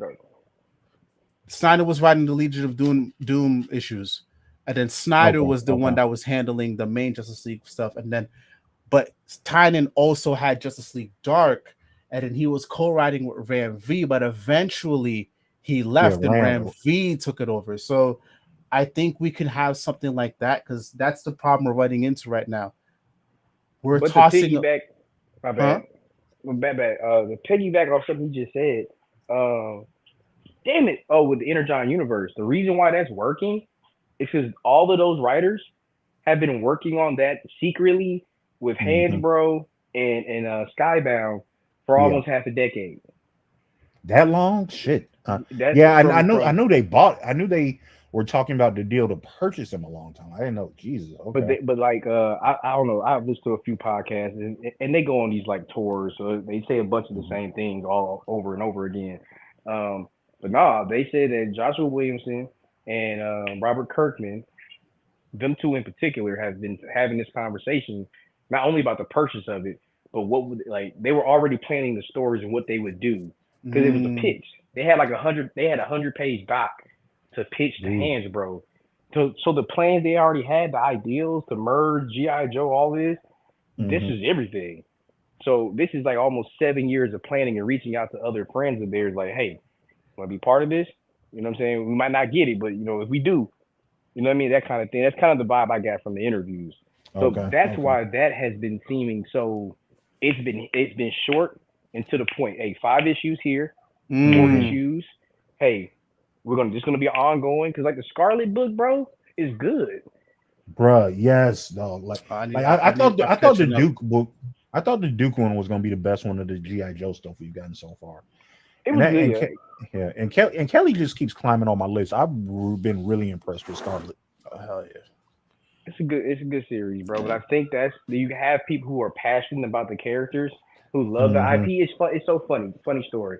So one of my best friends, my daughter's godfather, he loves Transformers, but he's like a weird geek, bro. Like, he's a nerd, but he's not into like what we're into, right? So he loves Transformer. He loves all that old school, the movie, all of that. So I told myself as a good friend, because I'm not invested into the Transformer universe, but I was like, you know what? I'm gonna just buy every issue of these. I know he's not gonna read them, but he'll read them eventually. Then eventually they're gonna make a movie, and he's gonna thank me. He finally read all of the issues and was like, bro, because I got him Void Rivals and Transformers and like all of the like the tie-ins to it, right? Okay. And he's like, bro, he started telling me shit. And I was like, bro, like I've been telling you this for like almost a year. I told you just read it. But like he's saying he enjoys it, like cause he's more of a purist to it, but he's seeing like, you know, the threads and the way they're playing. And he's like, this is kind of cool. But my point is, that's kind of they're sticking to it. They didn't cancel the main G.I. Joe book that's been going on for 200-300 issues. And I think that was really hard too to keep that going. So you honor what came before, but now, hey, guess what? This is a whole different thing. Anything that you thought it could be the same, but it probably is not. And I think they kept Hama around too. I think that's also big. That's huge. And I think think about it. Eventually, you know, he's probably given input. He's probably in those rooms to help them to like in general to make sure, hey, you don't tell no same stories that I tell, type of thing. So if you're gonna do these major, and I guess the overall point is, if you're gonna do these major swings or do these events, they always got to keep pushing it forward. It has to be something lasting, dog. Like the most lasting thing has been Alfred's death, bro. So. Yeah, and that's the one that it's like they keep teasing with that one. Is like you can tell a large part of the company does not want to stick with that, right? And then it's like somebody else saying, "Nah, hey, like this is one of the few deaths in comics that we can keep around." But it's like you keep going back to that well with like what was the event? Shadow War. You know, it looked like Damian was gonna bring them back. It was something with Bruce. Batman versus Robin. Yes. Oh yeah, no. As recent as the Red Mask event. If you weren't going to bring him back right then, you're not going to do it, because he was right. That was an Alfred that didn't have a Bruce Wayne, that didn't have a Bat family. Easily could see him coming in and filling that void. Bring him into the main universe, yeah. But then you're starting to flirt with Batman becoming way bigger than street level. He's already a little omnipotent as it is. But now you got a multiverse. It's like X-Men shit at that point. You know what I mean? So how does Julia feel about that? You got a lot of shit that come into play with that. Yeah. But then that Alfred ever actually comes back. Now you got two Alfreds. We're dealing with that shit now with Helena Wayne being stuck in the present day. Yeah. I say keep them dead. I say keep them dead, and then same thing with. We already have a good idea that absolute DC is gonna happen. Keep that motherfucker alive there. If that's the case, we have time for Bruce if we're gonna become Alfred, bro. If we're gonna double down, if this is what we're gonna do, if we're gonna double down, keep doubling down here. But if you're gonna double down, commit to it and put good creatives on it. But on the other side, fine, let's give people what they want, but let's give people what they want in an interesting way. Because I could always go back to Ultimate Spider-Man. Ben is alive. He's alive. Bro, Mary Jane and the kids find out that he's Spider-Man and they're fine with it. But again, it's good creatives that's behind the ball. Sidebar, I wouldn't mind seeing Bruce becoming the police commissioner, Jace taking over the mantle, and that kind of being the dynamic. That'd be really dope. Just the dynamic of that. And then you still got the Bat family, in play. But Bruce still maintains a little bit of his power, like kind of like Batman Aura, but now he's Jim Gordon. Now he's the elderly statements. He's the guy that has to be the emotional bridge anymore. You know what I'm saying? Yeah, I'm okay with it as long as the creatives and editors, but I'm okay with that. I see a future with that. It just has to work. Everybody has to be on board with it, and everybody has to commit. Because I'm fine with that. Like I think it's time for that change. That's why I'm okay with if we're gonna go with Green Arrow being, the supposed leader or whatever, like this villain type person. I'm okay with that.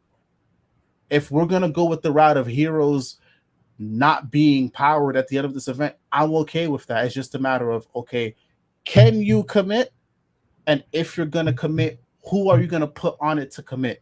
And can you trust them to tell a compelling story? That's all it is at the end of the day. And that's the thing as far as compelling, because see, all the commitment in the world won't matter if you don't have a team on it that can drive sales, because sales are going to determine everything. Like you can have the best thought out plans and for where you want to end up with these characters, but the minute a book drops below a certain threshold, what they've had for that title is like, oh no, gotta reverse it, gotta go back to what we were doing before. I mean, it's King on Batman all over again, right? Like Batman drops below 100,000 for like what 2 issues, and like, oh nope, you gotta go, dog. So I think I could see it being the same thing with a lot of the universe stuff coming out of after Absolute Power. So if we want to go that route, you got to go big with your creative teams, like you said. A Waid, a Ram V, maybe even like you say, bring in somebody from the outside, whether it be a Hickman or a Aaron. I don't see what Williamson. For him, man. What's that? I got a Batman story for him. Hey, if they need me, tag me in, coach. We got you, man. But it's gonna be really interesting to see, like I said, next like 6 months of where DC is at as far as storytelling initiatives.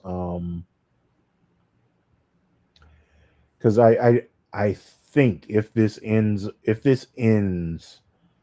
with, say like your hero community is fractured at the end of this, not like Civil War level fractured, but just some people seeing why Ollie did what he did. Some people like, nah, man, this ain't cool. Like, it just opens up so many avenues that DC can kind of play with that we haven't seen it in their sandbox before. Yeah, we've seen it at Marvel, but I would like to see those dynamics there here, and who could write those really well. Because the other thing too, a lot of the big names we're mentioning, a lot of them are bigger on grander scales. If you get like a character story, I think somebody like a Ram or a PKJ, I think those would be the ones I would kind of try to tap in with. And hell, I didn't even mention Williamson, because is it just me? I know he said he's got a couple things in the future, but is it just me reading his newsletter when he was letting know that he's done on Arrow and what's the other book he's finished? Batman Robin. Thank you. Did it seem like he's kind of soft announcing that he's kind of maybe not departing DC, but not going to be doing anything with them for a while after whatever these couple of future projects are? I think he did say something like that. I wouldn't be surprised, because he hinted at stuff that was bigger than comic books, maybe some adaptations, maybe. And but also, I know them Energon universe. They are paying them folk. That's how they got Abernathy up out of there. So, so they throwing bags around. So it could be that because he's writing the ongoing for G.I. Joe. Yeah. So it could be that. It could be like the bigger projects. And I think he has some indie stuff that he hadn't touched in a while, since he had been doing Flash and stuff. Okay. That I think he mentioned in a podcast that he was thinking about, starting back up. I think it was Dark Horse or Image, one of those titles. One of his early like indie books that was like Birthright. Is that what it's called? I don't know, but something like that. Yeah. So he got bigger things to play, and I wouldn't be surprised, because again, he's been.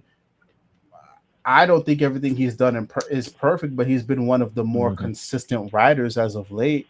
Yeah. And I think it makes sense that. Well, let's just backtrack.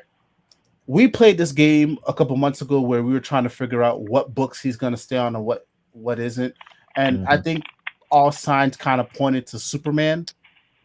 So I'm not mad that he's leaving Green Arrow, and especially if we're assuming what's going to happen with Green Arrow is going to happen, I can only hope that somebody else more, just as if not more competent, is going to take over.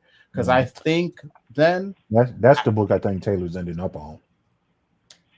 Who knows at this point? I'm just going to keep an open mind. But I think when he leaves Green Arrow in a good spot, it'll be good enough for Green Arrow to continue.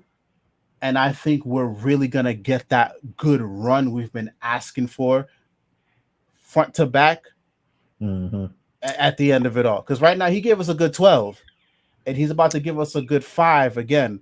But I think when we're looking at it in totality, like this whole story from Dawn of DC to whenever, I think that's what he's setting up for, and I think we'll be in that good spot. Yeah. Batman and Robin, I could care less because you can always do a Batman and Robin, but Green Arrow is the one that needs it. Absolutely. Batman and Robin was just spinning his wheels anyways. Yeah, I didn't care for it. Like the stuff with It didn't even make sense, bro, because wasn't Man-Bat in a good place after Justice League Dark? Hell no, Man-Bat was dead. Oh, even worse. But he died. Yeah. He died more in a heroic stance. Though. Yeah, like, he was absolutely a hero. You know, he's been on the Justice League team, and that's another thing. I think they're gonna bring back multiple teams again for the league too, not just the main league, but split into 2 teams. I think like a dark and street an level team. Yeah. But yeah, no, Man-Bat was a hero, and then he died in the Detective Comics run. He died, or he was already dead, and we found out about it then. Something. I think so. Something along those lines. Yeah. Yeah, I got to go back and reread that Tamaki run. I've been meaning to do that. Because one of y'all mentioned Helena. Ironically, aside from the I think a one shot in Lazarus Planet, that's the last place we saw. Yeah, that's it. Bertinelli and you know, it because she was basically the co-star of that book for large parts of it, a year and a half's worth. I really thought she was going to be doing more coming out of it. I've got my suspicions that kind of with JSA taking its time completing this story, that whatever plans were there for her have had to been put on the back burner for a while, because I guess they don't want both of them running around at the same time. Maybe, who knows? But did that already. Yeah. So I think they don't, kind of want them interacting too much. But I'm getting off on the side tangent on that. But yeah, we'll see where things go. So I think we agreed we'll probably meet in like 2 months, because I think at that point it'll be Absolute Power 3. So we would at least have a good couple tie-ins under our belts, and we can at least get a better landscape or a better understanding of the landscape. It'll be one issue left for the main event, so then we give our final predictions. Yep, and then Absolute DC will finally figure out what's coming out of Comic-Con. So it's going to be. How tied do y'all think that's going to be to the main universe? By the way, because we've been hearing rumors about that, but I want to get y'all's thoughts on it. Tied at all. It shouldn't be. If you want to do it right, you can't have any ties to the main continuity, because if you do it like that, you're going to be pigeonholed to trying to fit canon, trying to respect everybody's wishes. Clean slate, clean start. Kill Batman's parents inside Metropolis. Fuck it, I don't care. But it got to be something. I got to be shocked every time I turn a page. Yeah, same. You know what I mean? Like, that's the only way it's going to work.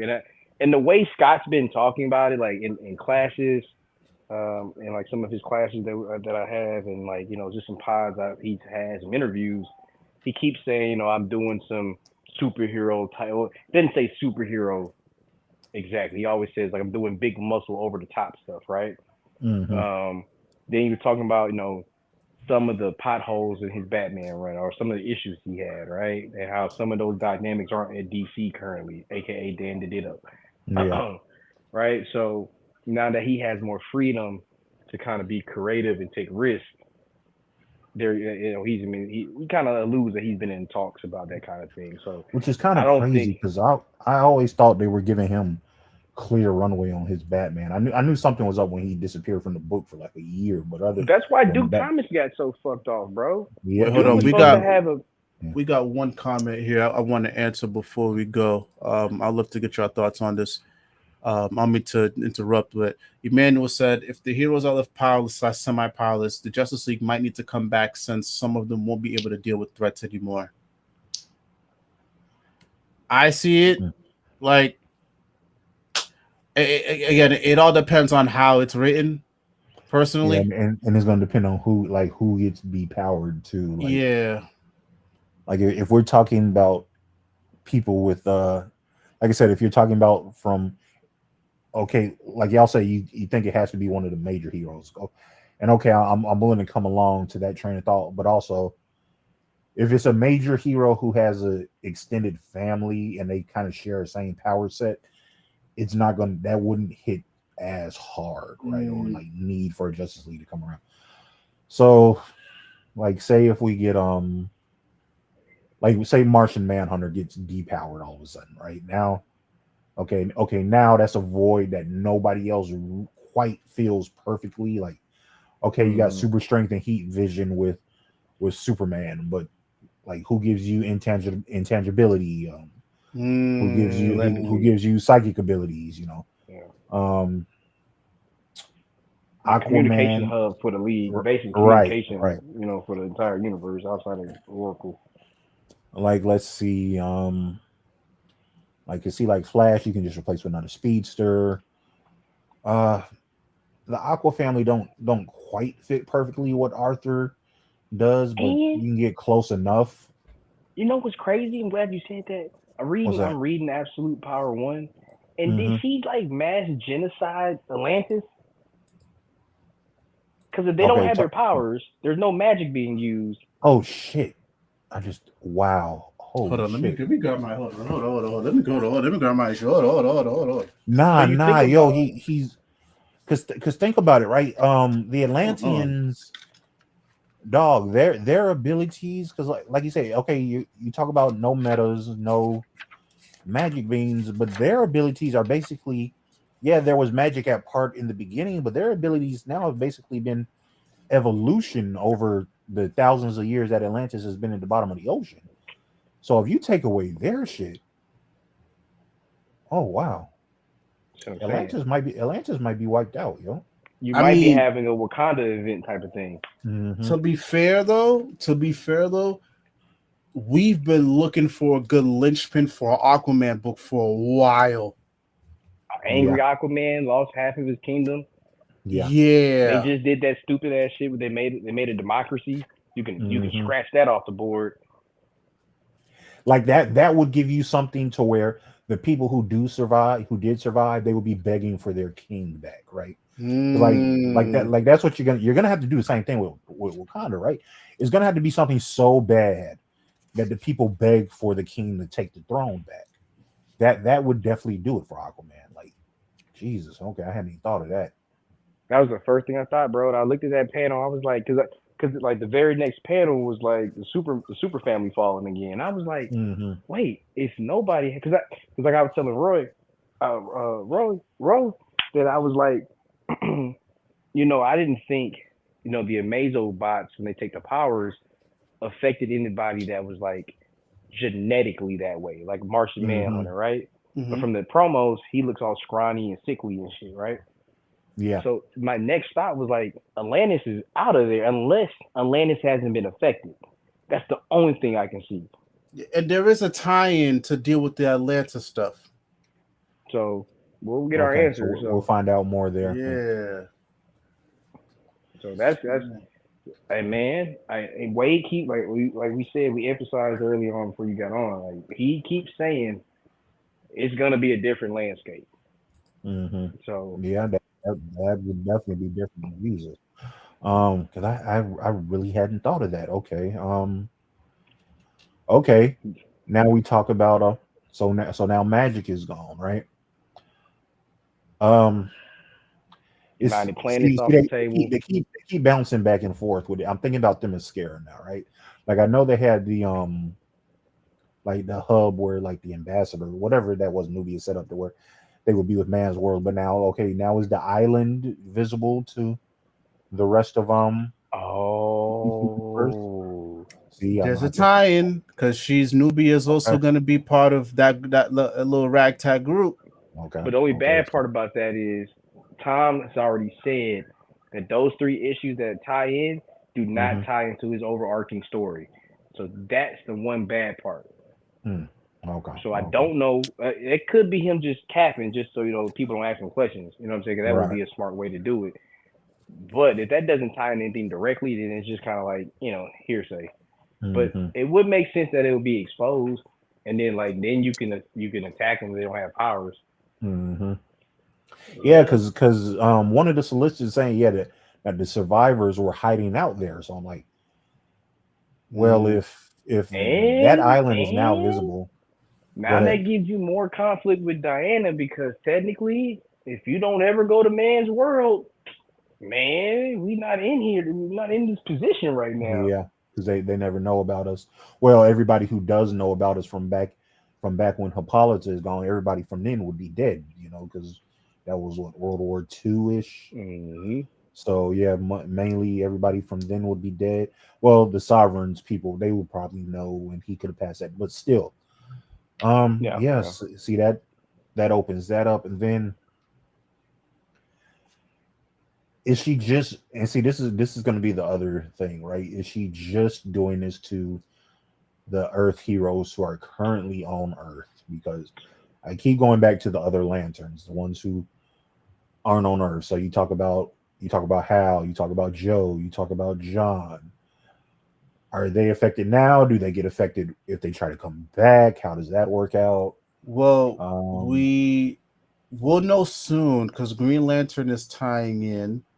And then also based off the solicits, I think PKJ's story is going to continue on in a backup, either in Green Lantern or in another book. So John is going to swing, but John is going to be a player. I know we had that conversation a while ago too.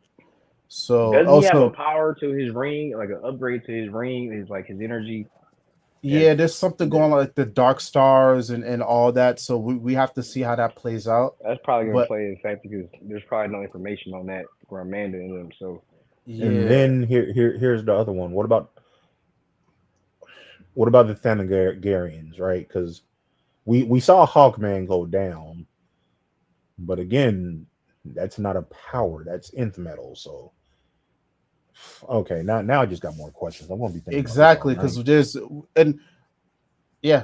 lot of things we don't know. It's only issue 1, and then we'll see how it plays out. But before we go, I would love to hear your thoughts on this, AJ, because I tossed the idea out there that because of the hard Ollie pivot and because of the seemingly hard Amanda Waller pivot, what if this is a case that, how Waid was pushing the whole AI thing? What if what we're seeing in absolute power is not what we're really supposed to see? What if this is a ruse too? Okay. A ruse for what? For somebody else behind the scenes, behind Amanda, or like what if what we're reading is AI? Oh shit. Okay. You see? Yeah. Okay. Damn, I'm going to think of that. Because I got to thinking about when you first said ruse. Okay, my mind immediately goes to Sovereign, right? But I'm like, yeah, he kind of old as fuck. I don't know if AI would be his game. Maybe some underlings, maybe. But then I get to thinking about, okay, what about your other like tech based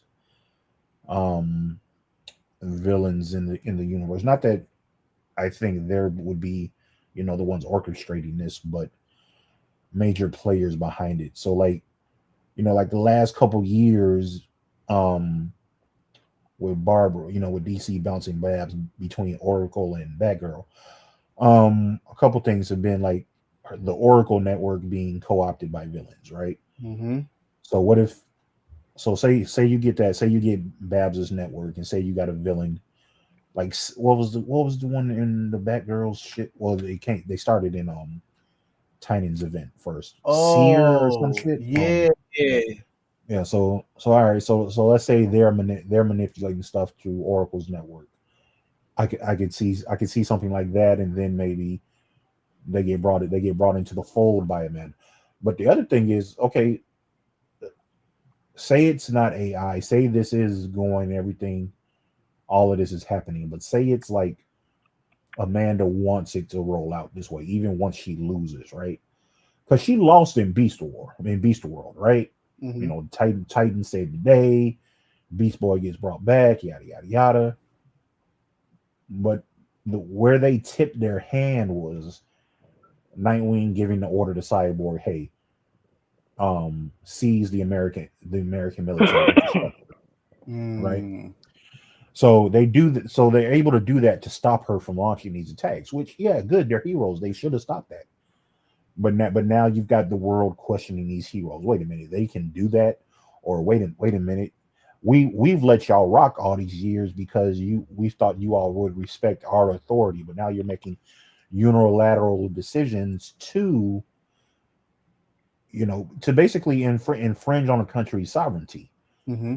So, like I said, so now you get to absolute power where she can use that as a justification to do what she's doing. So, like I said, even though she lost, they played right into her hand. Mm-hmm. Excuse me. What if this is just them playing into her hand even further? Okay. Yes. Okay. I've stripped their powers. Now look at how far they were willing to go to get them back. Because I think we know Waller has a group of villains, you know, the squad, but also people she's just co-opted into this. You look at like Failsafe, you look at Brainiac, Queen. So Waller's working with villains, right? What if the heroes start working with some baddies? Mm-hmm. And now she uses that. See that That's why y'all keep they're saying not so Cyborg. different. They're not so different from me. Look at who they were willing to work with in order to get back their powers so that they could stand above the rest of the human race. Right. Mm. So look at it, right? We know Superman been working with Lex for the past year, right? Mm-hmm. Wonder Woman and Cheetah, they piece it up, they beef, they piece it up, they beef. In King's Run, you know, they just, you know, came to a understanding, right? Batman, Isn't Penguin and Batman? They kind of they right, all right. right. Penguin Penguin's basically been working for Batman for years. Like Batman, he like, hey, I'm gonna let you do your little stuff. You don't do nothing too outrageous. I'm gonna let you rock. You give me information whenever I need it. So Penguin's basically been Batman's snitch. So see that's your three biggest heroes right there in the DC universe, and they have a history of working with their villains. So okay, let's say we get to who would I want to go to? Hell, Aquaman worked with Manta in the Aquaman book and the Black Manta. Oh, He set that up, right? So you can see a pattern there. So that could be a thing with Amanda just saying, hey, are these people really heroes if they're willing to work with the worst of the worst on the planet, right? I, meaning Amanda, I have never claimed to be a hero. So when I work with the villains to do what is necessary to keep you all safe, so you don't know what is truly out there, I'm doing this in your best interest. They are doing it in their own self-interest. So who's the bigger bad guy here? I don't think this is John on the end of this page though. You said what now? So I kept hearing you guys say, and people in the chat say that, you know, John's a cyborg. I'm like, what the hell are y'all talking about? So no. I'm rereading Absolute Power, and I'm like, oh, I didn't turn the actual very last page. Oh, you didn't turn it. Yeah. Oh yeah, that's him, bro. So that's him somebody's for sure? experimenting on him. Because remember he gets captured at the end. Mm-hmm. Then they have some ending like this is the end, whatever, blase blase. Then the very next page, it's he's waking up and you're looking through his eye. You look through his eyes at first, right? Yeah. But when you're looking through his eyes, it's like the computerized version of how the heroes were being looked at right before their powers were taken away. Like right before like when Clark's standing over the two crooks, and you know he's stopping their getaway right before they shoot him. It's the same type of imagery. Same as when they look at Diana, same as when they looked at Superboy and John. So it's that, and you're like, okay, what's going on?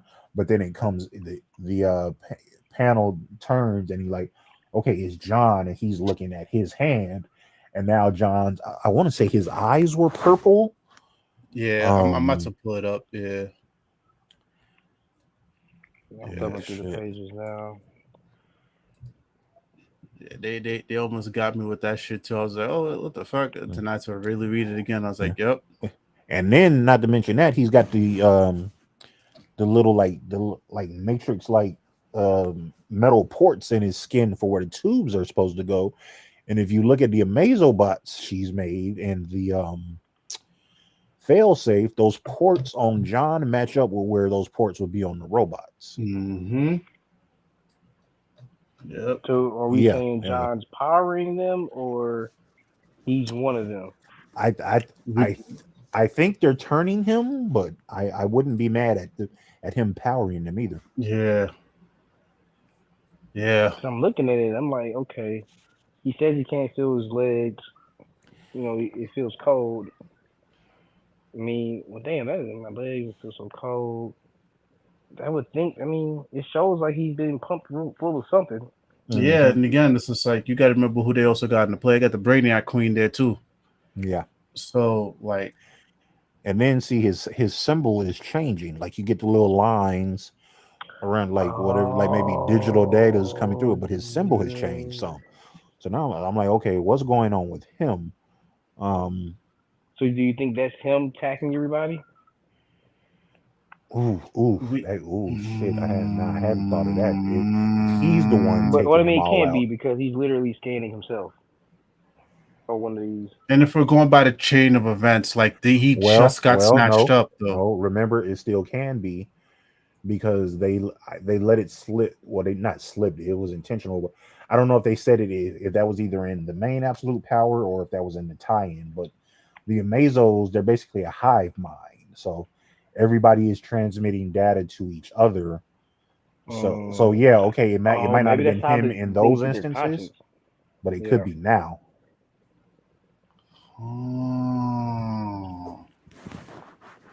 Oh man, I don't like where this is going. Oh man. Man, we'll be here all night talking about this goddamn. Oh no, yo, man, I just fucked my brain up. I'm looking at it again, dog, and I'm like, everybody got taken out, bro. Mm-hmm. I'm like, they even let elongated man get messed up in here, bro. Like he been chilling. They even let Black Lightning get fucked up, bro. That shit happened off panel. I don't know how I feel about that. Now, that's the part that messes me up, bro. When I saw the Jefferson family being messed with, I was like, Amanda, you always say you're not messing with civilians. Now I get it that Lightning and Thunder aren't necessarily civilians, but they're children. You dig what I'm saying? And but then also I got to go back and reread. Did he mention them by name, or did he just say Jefferson and his family? Because now that makes me think of Lynn too. I think he said Pierce family, if I'm not mistaken. Okay, so did Lynn get taken out too? Was Lynn with him? She might not have been with him, but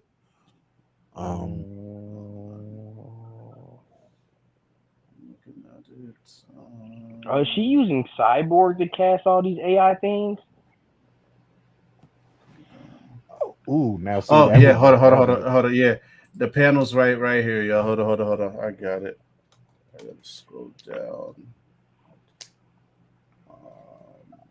Shit. I just had it here. Where did they fucking mention the Pierces? There it is. It's at the bottom of that bottom. Oh yeah, we're also hearing that Black Lightning and his family have been hospitalized. Okay. Okay. All right, now that makes me question about Lynn if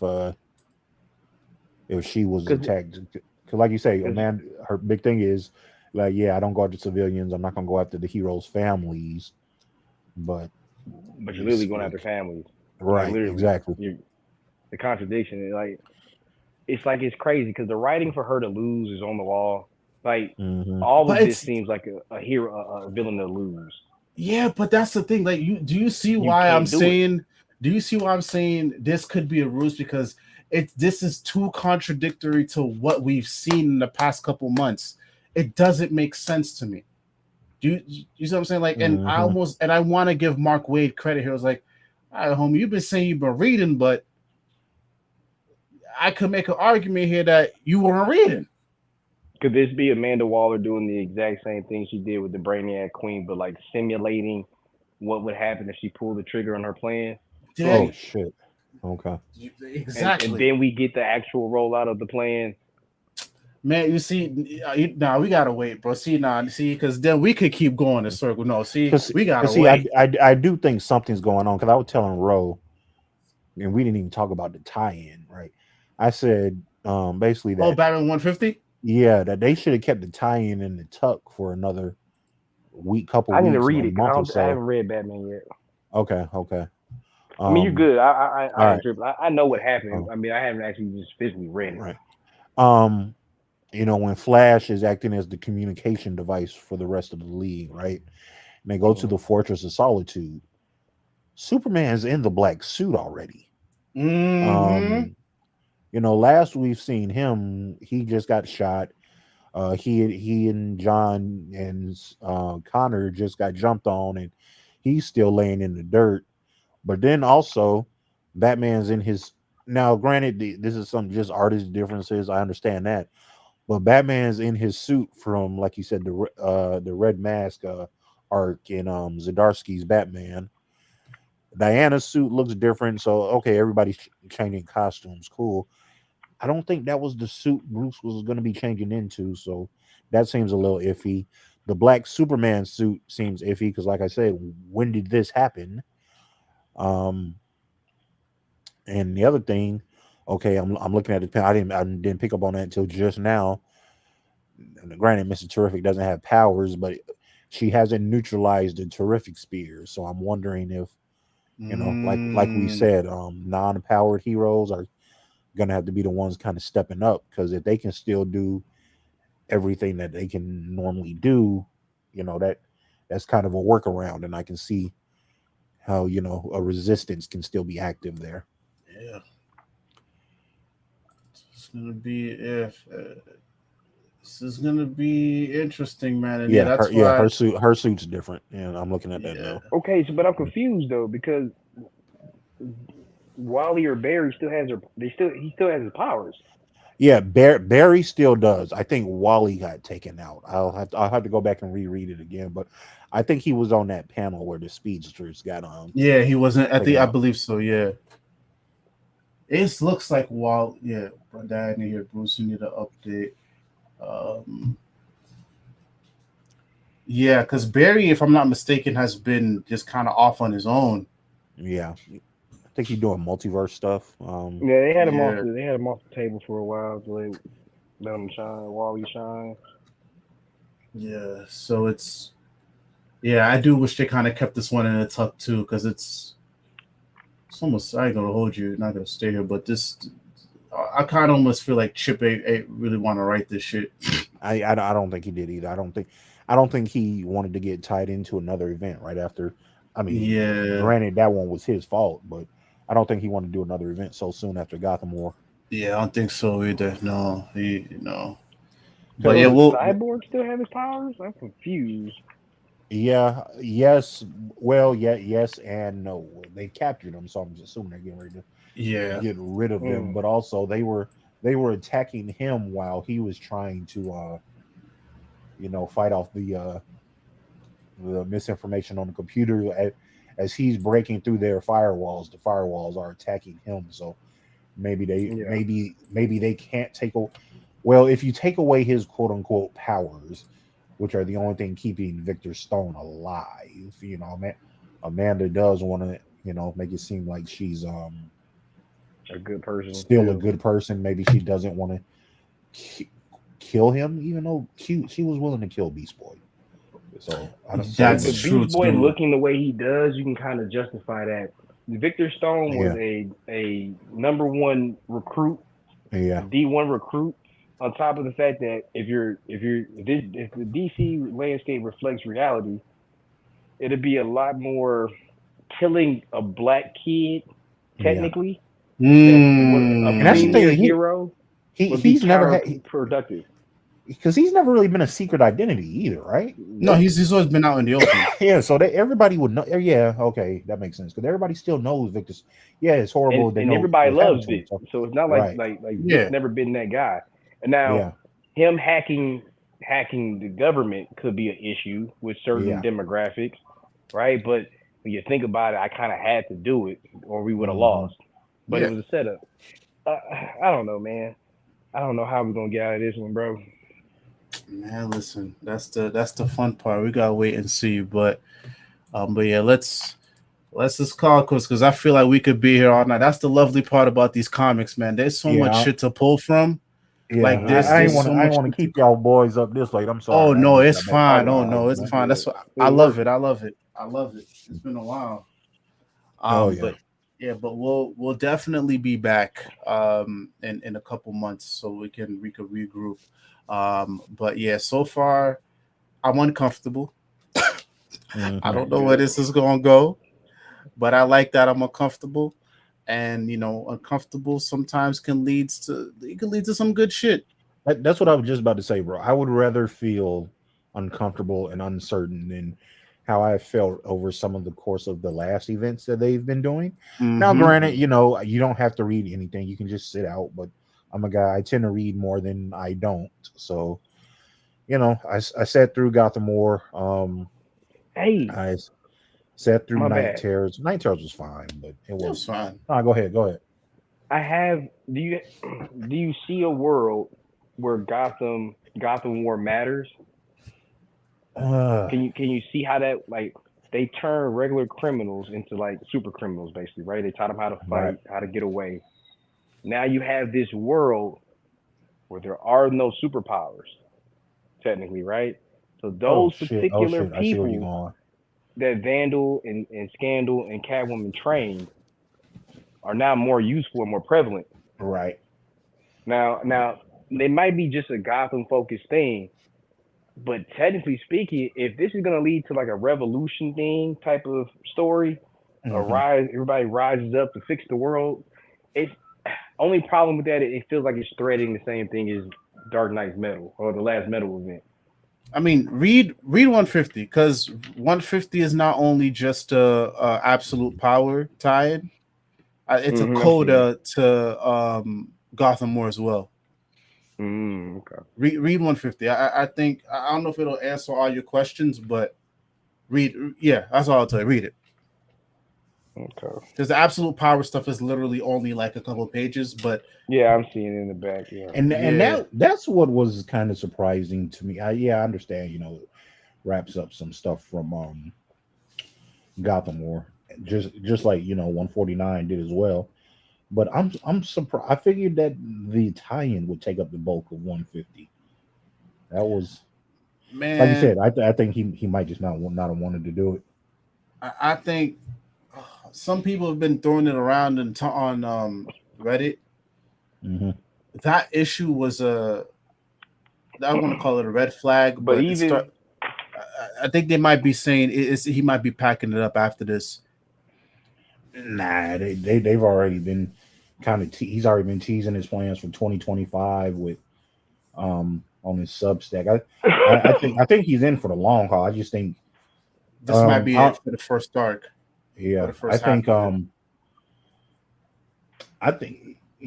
obviously this is a much smaller book than Batman, but if you paid attention to the stuff at Marvel, like Miles got a new writer, and it was this current run.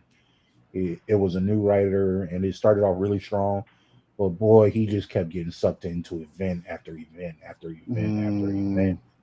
And the book has still been good, but it's like, dog, if you don't want to read some of this other stuff that's going on, it's like I have been able to jump off the Miles book like 7 times. God damn, and not miss anything from the main story, bro. Like, I'm not even touching that shit. I might be off Miles, bro. If he stayed a vampire, dog, I don't. Yeah, see, I haven't even got started on Blood Hunt yet, so I haven't even been reading the last few issues. Oh, my fault. No. I know he's a vampire. You good? But that shit's sticking around. I'm like, I don't know how I feel about it. So I think it's kind of been something similar with Chip with Batman. You know, they had him in Night Terrors. They had him in what was it? Gotham War. I feel like it's one more I'm missing out somewhere that Chip was Beast part World, of. but it wasn't. He didn't Beast. tie. The book wasn't tied into it. He just had. Okay. Yeah, he just had like a separate tie-in. But yeah, it he's- just feel like, you know, kind of, and don't get me wrong, they tied the Bat book into main events before. That's not an issue. It just felt like they were kind of in rapid succession now. So, and I'm gonna tell you right now, throwing them off a bit. I'm gonna tell you right now, yo, 150. If that Batman book feels so out of place, I'm flipping through it and it feels the same way. It feels so out of place, man. Like I would have rather Batman get like his own absolute power one shot versus just being in the Bat book, because that don't feel right, bro. It's so odd. It's not even funny. But that goes back into your thing. Maybe this feeling of everything being out of place and odd, if it continues to be a running theme, it might be something that he's aiming for. Yeah. This is Mark Waid we talking about it. I mean, like, we've been praising his way that he thinks out of his box, his respect for continuity. So if you're getting this vibe of things seeming like it's out of place or out of order, or this should have happened here, it's similar to some of the issues that people are having with Blood Hunt, to bring it back to that from earlier. There's things that it looks different in the red band, but it looks different in the regular book. But the writer, Jed McKay, he said it'll all make sense once I land the plane. So I'm assuming that's why I've been reading both versions of the book, right? So it's not major differences, but like it is an extra panel of something, right? Yeah. And, you know, and from my own personal experience of writing, that extra panel could could do a lot of legwork for you, right? Yeah. So it could be that thing, bro. Like, it could be something like this is out of place purposely. It could be your thing. Like, he does keep emphasizing AI. He does keep emphasizing like things aren't as they seem. Like, he said absolute power. In absolute power, it made it seem like nobody had powers. You read Batman, Barry's one of the last people to have their powers, right? So even in the last panel of that, in the back of 150, it says, "You took my gun. I'm coming to get yours." And I recruited a thief. And of course, they're alluding to Catwoman, but she just trained an army of super thieves. So, like, why wouldn't she? You know what I'm saying? Like, why wouldn't that? Yeah. Like, we were just saying how that event was useless. What if it's not? If anything, it took away from the flow of the failsafe and Zen Raw stuff. Yeah. Right? So what if now there is a void of heroes? Now we have hundreds of people that are capable of holding their own versus, you know, flunkies type of, like cannon fodder, right? Distractions per se. If we're storm rating something, you might need some pawns, if that makes sense. So I'm just reading this shit, bro. Like, I see the science. Okay, I see it. I didn't think about it like that, but I see it. For it to be the last part of a book that wraps up Gotham War, you know what I'm saying? That ties into back to that Gotham War stuff. Like, now maybe the placement of that in the back of the book to kind of lure you to sleep makes sense. But that's just me hoping that Gotham War makes sense somehow. You know what I'm saying? Okay. All right. I see it. I didn't see the vision at first, but I see it now. All right. Like I always say, sometimes when things come around the first time, it may not hit, but later on down the line, you could repurpose it and it'll all make sense for something else later. Oh, yeah. So I respect it. That's why we can't reboot, man. We gotta keep going, man. Gotta keep marching. Respect it. But yeah, y'all, let me let you fellas go. I know I gave Quintin some time, to plug himself. No, you good, bro, man. I fucking missed y'all. I missed y'all, bro. But AJ, go ahead, brother. Plug yourself in real quick. Oh yeah. As always, I'm AJ. You can find me at Mr. underscore Mitchell underscore number 2 underscore the letter U on Twitter. You'll find me also when we do the podcast at the Comics Code Authority. You know, we've been off for a little minute, but we'll get back eventually. And here, when we talk about, you know, theories with what's going on with Green Arrow, what's going on with events such as Absolute Power, is always a good time. Word.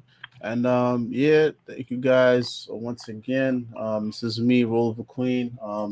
Appreciate y'all. I will be back next week and probably the week after, because I know it's time for me to talk about Ultimate Spider-Man issue 6. Well, the last 5 issues, I'm doing that with Mark, and then I'm gonna get together with Sai again, so we could talk about the other 5 issues of Ultimate Black Panther. If anyone of you fellas are available, want to join, obviously the door is open. I might do the Black Panther one. I haven't started on Ultimate Spider-Man yet. I might hop in there.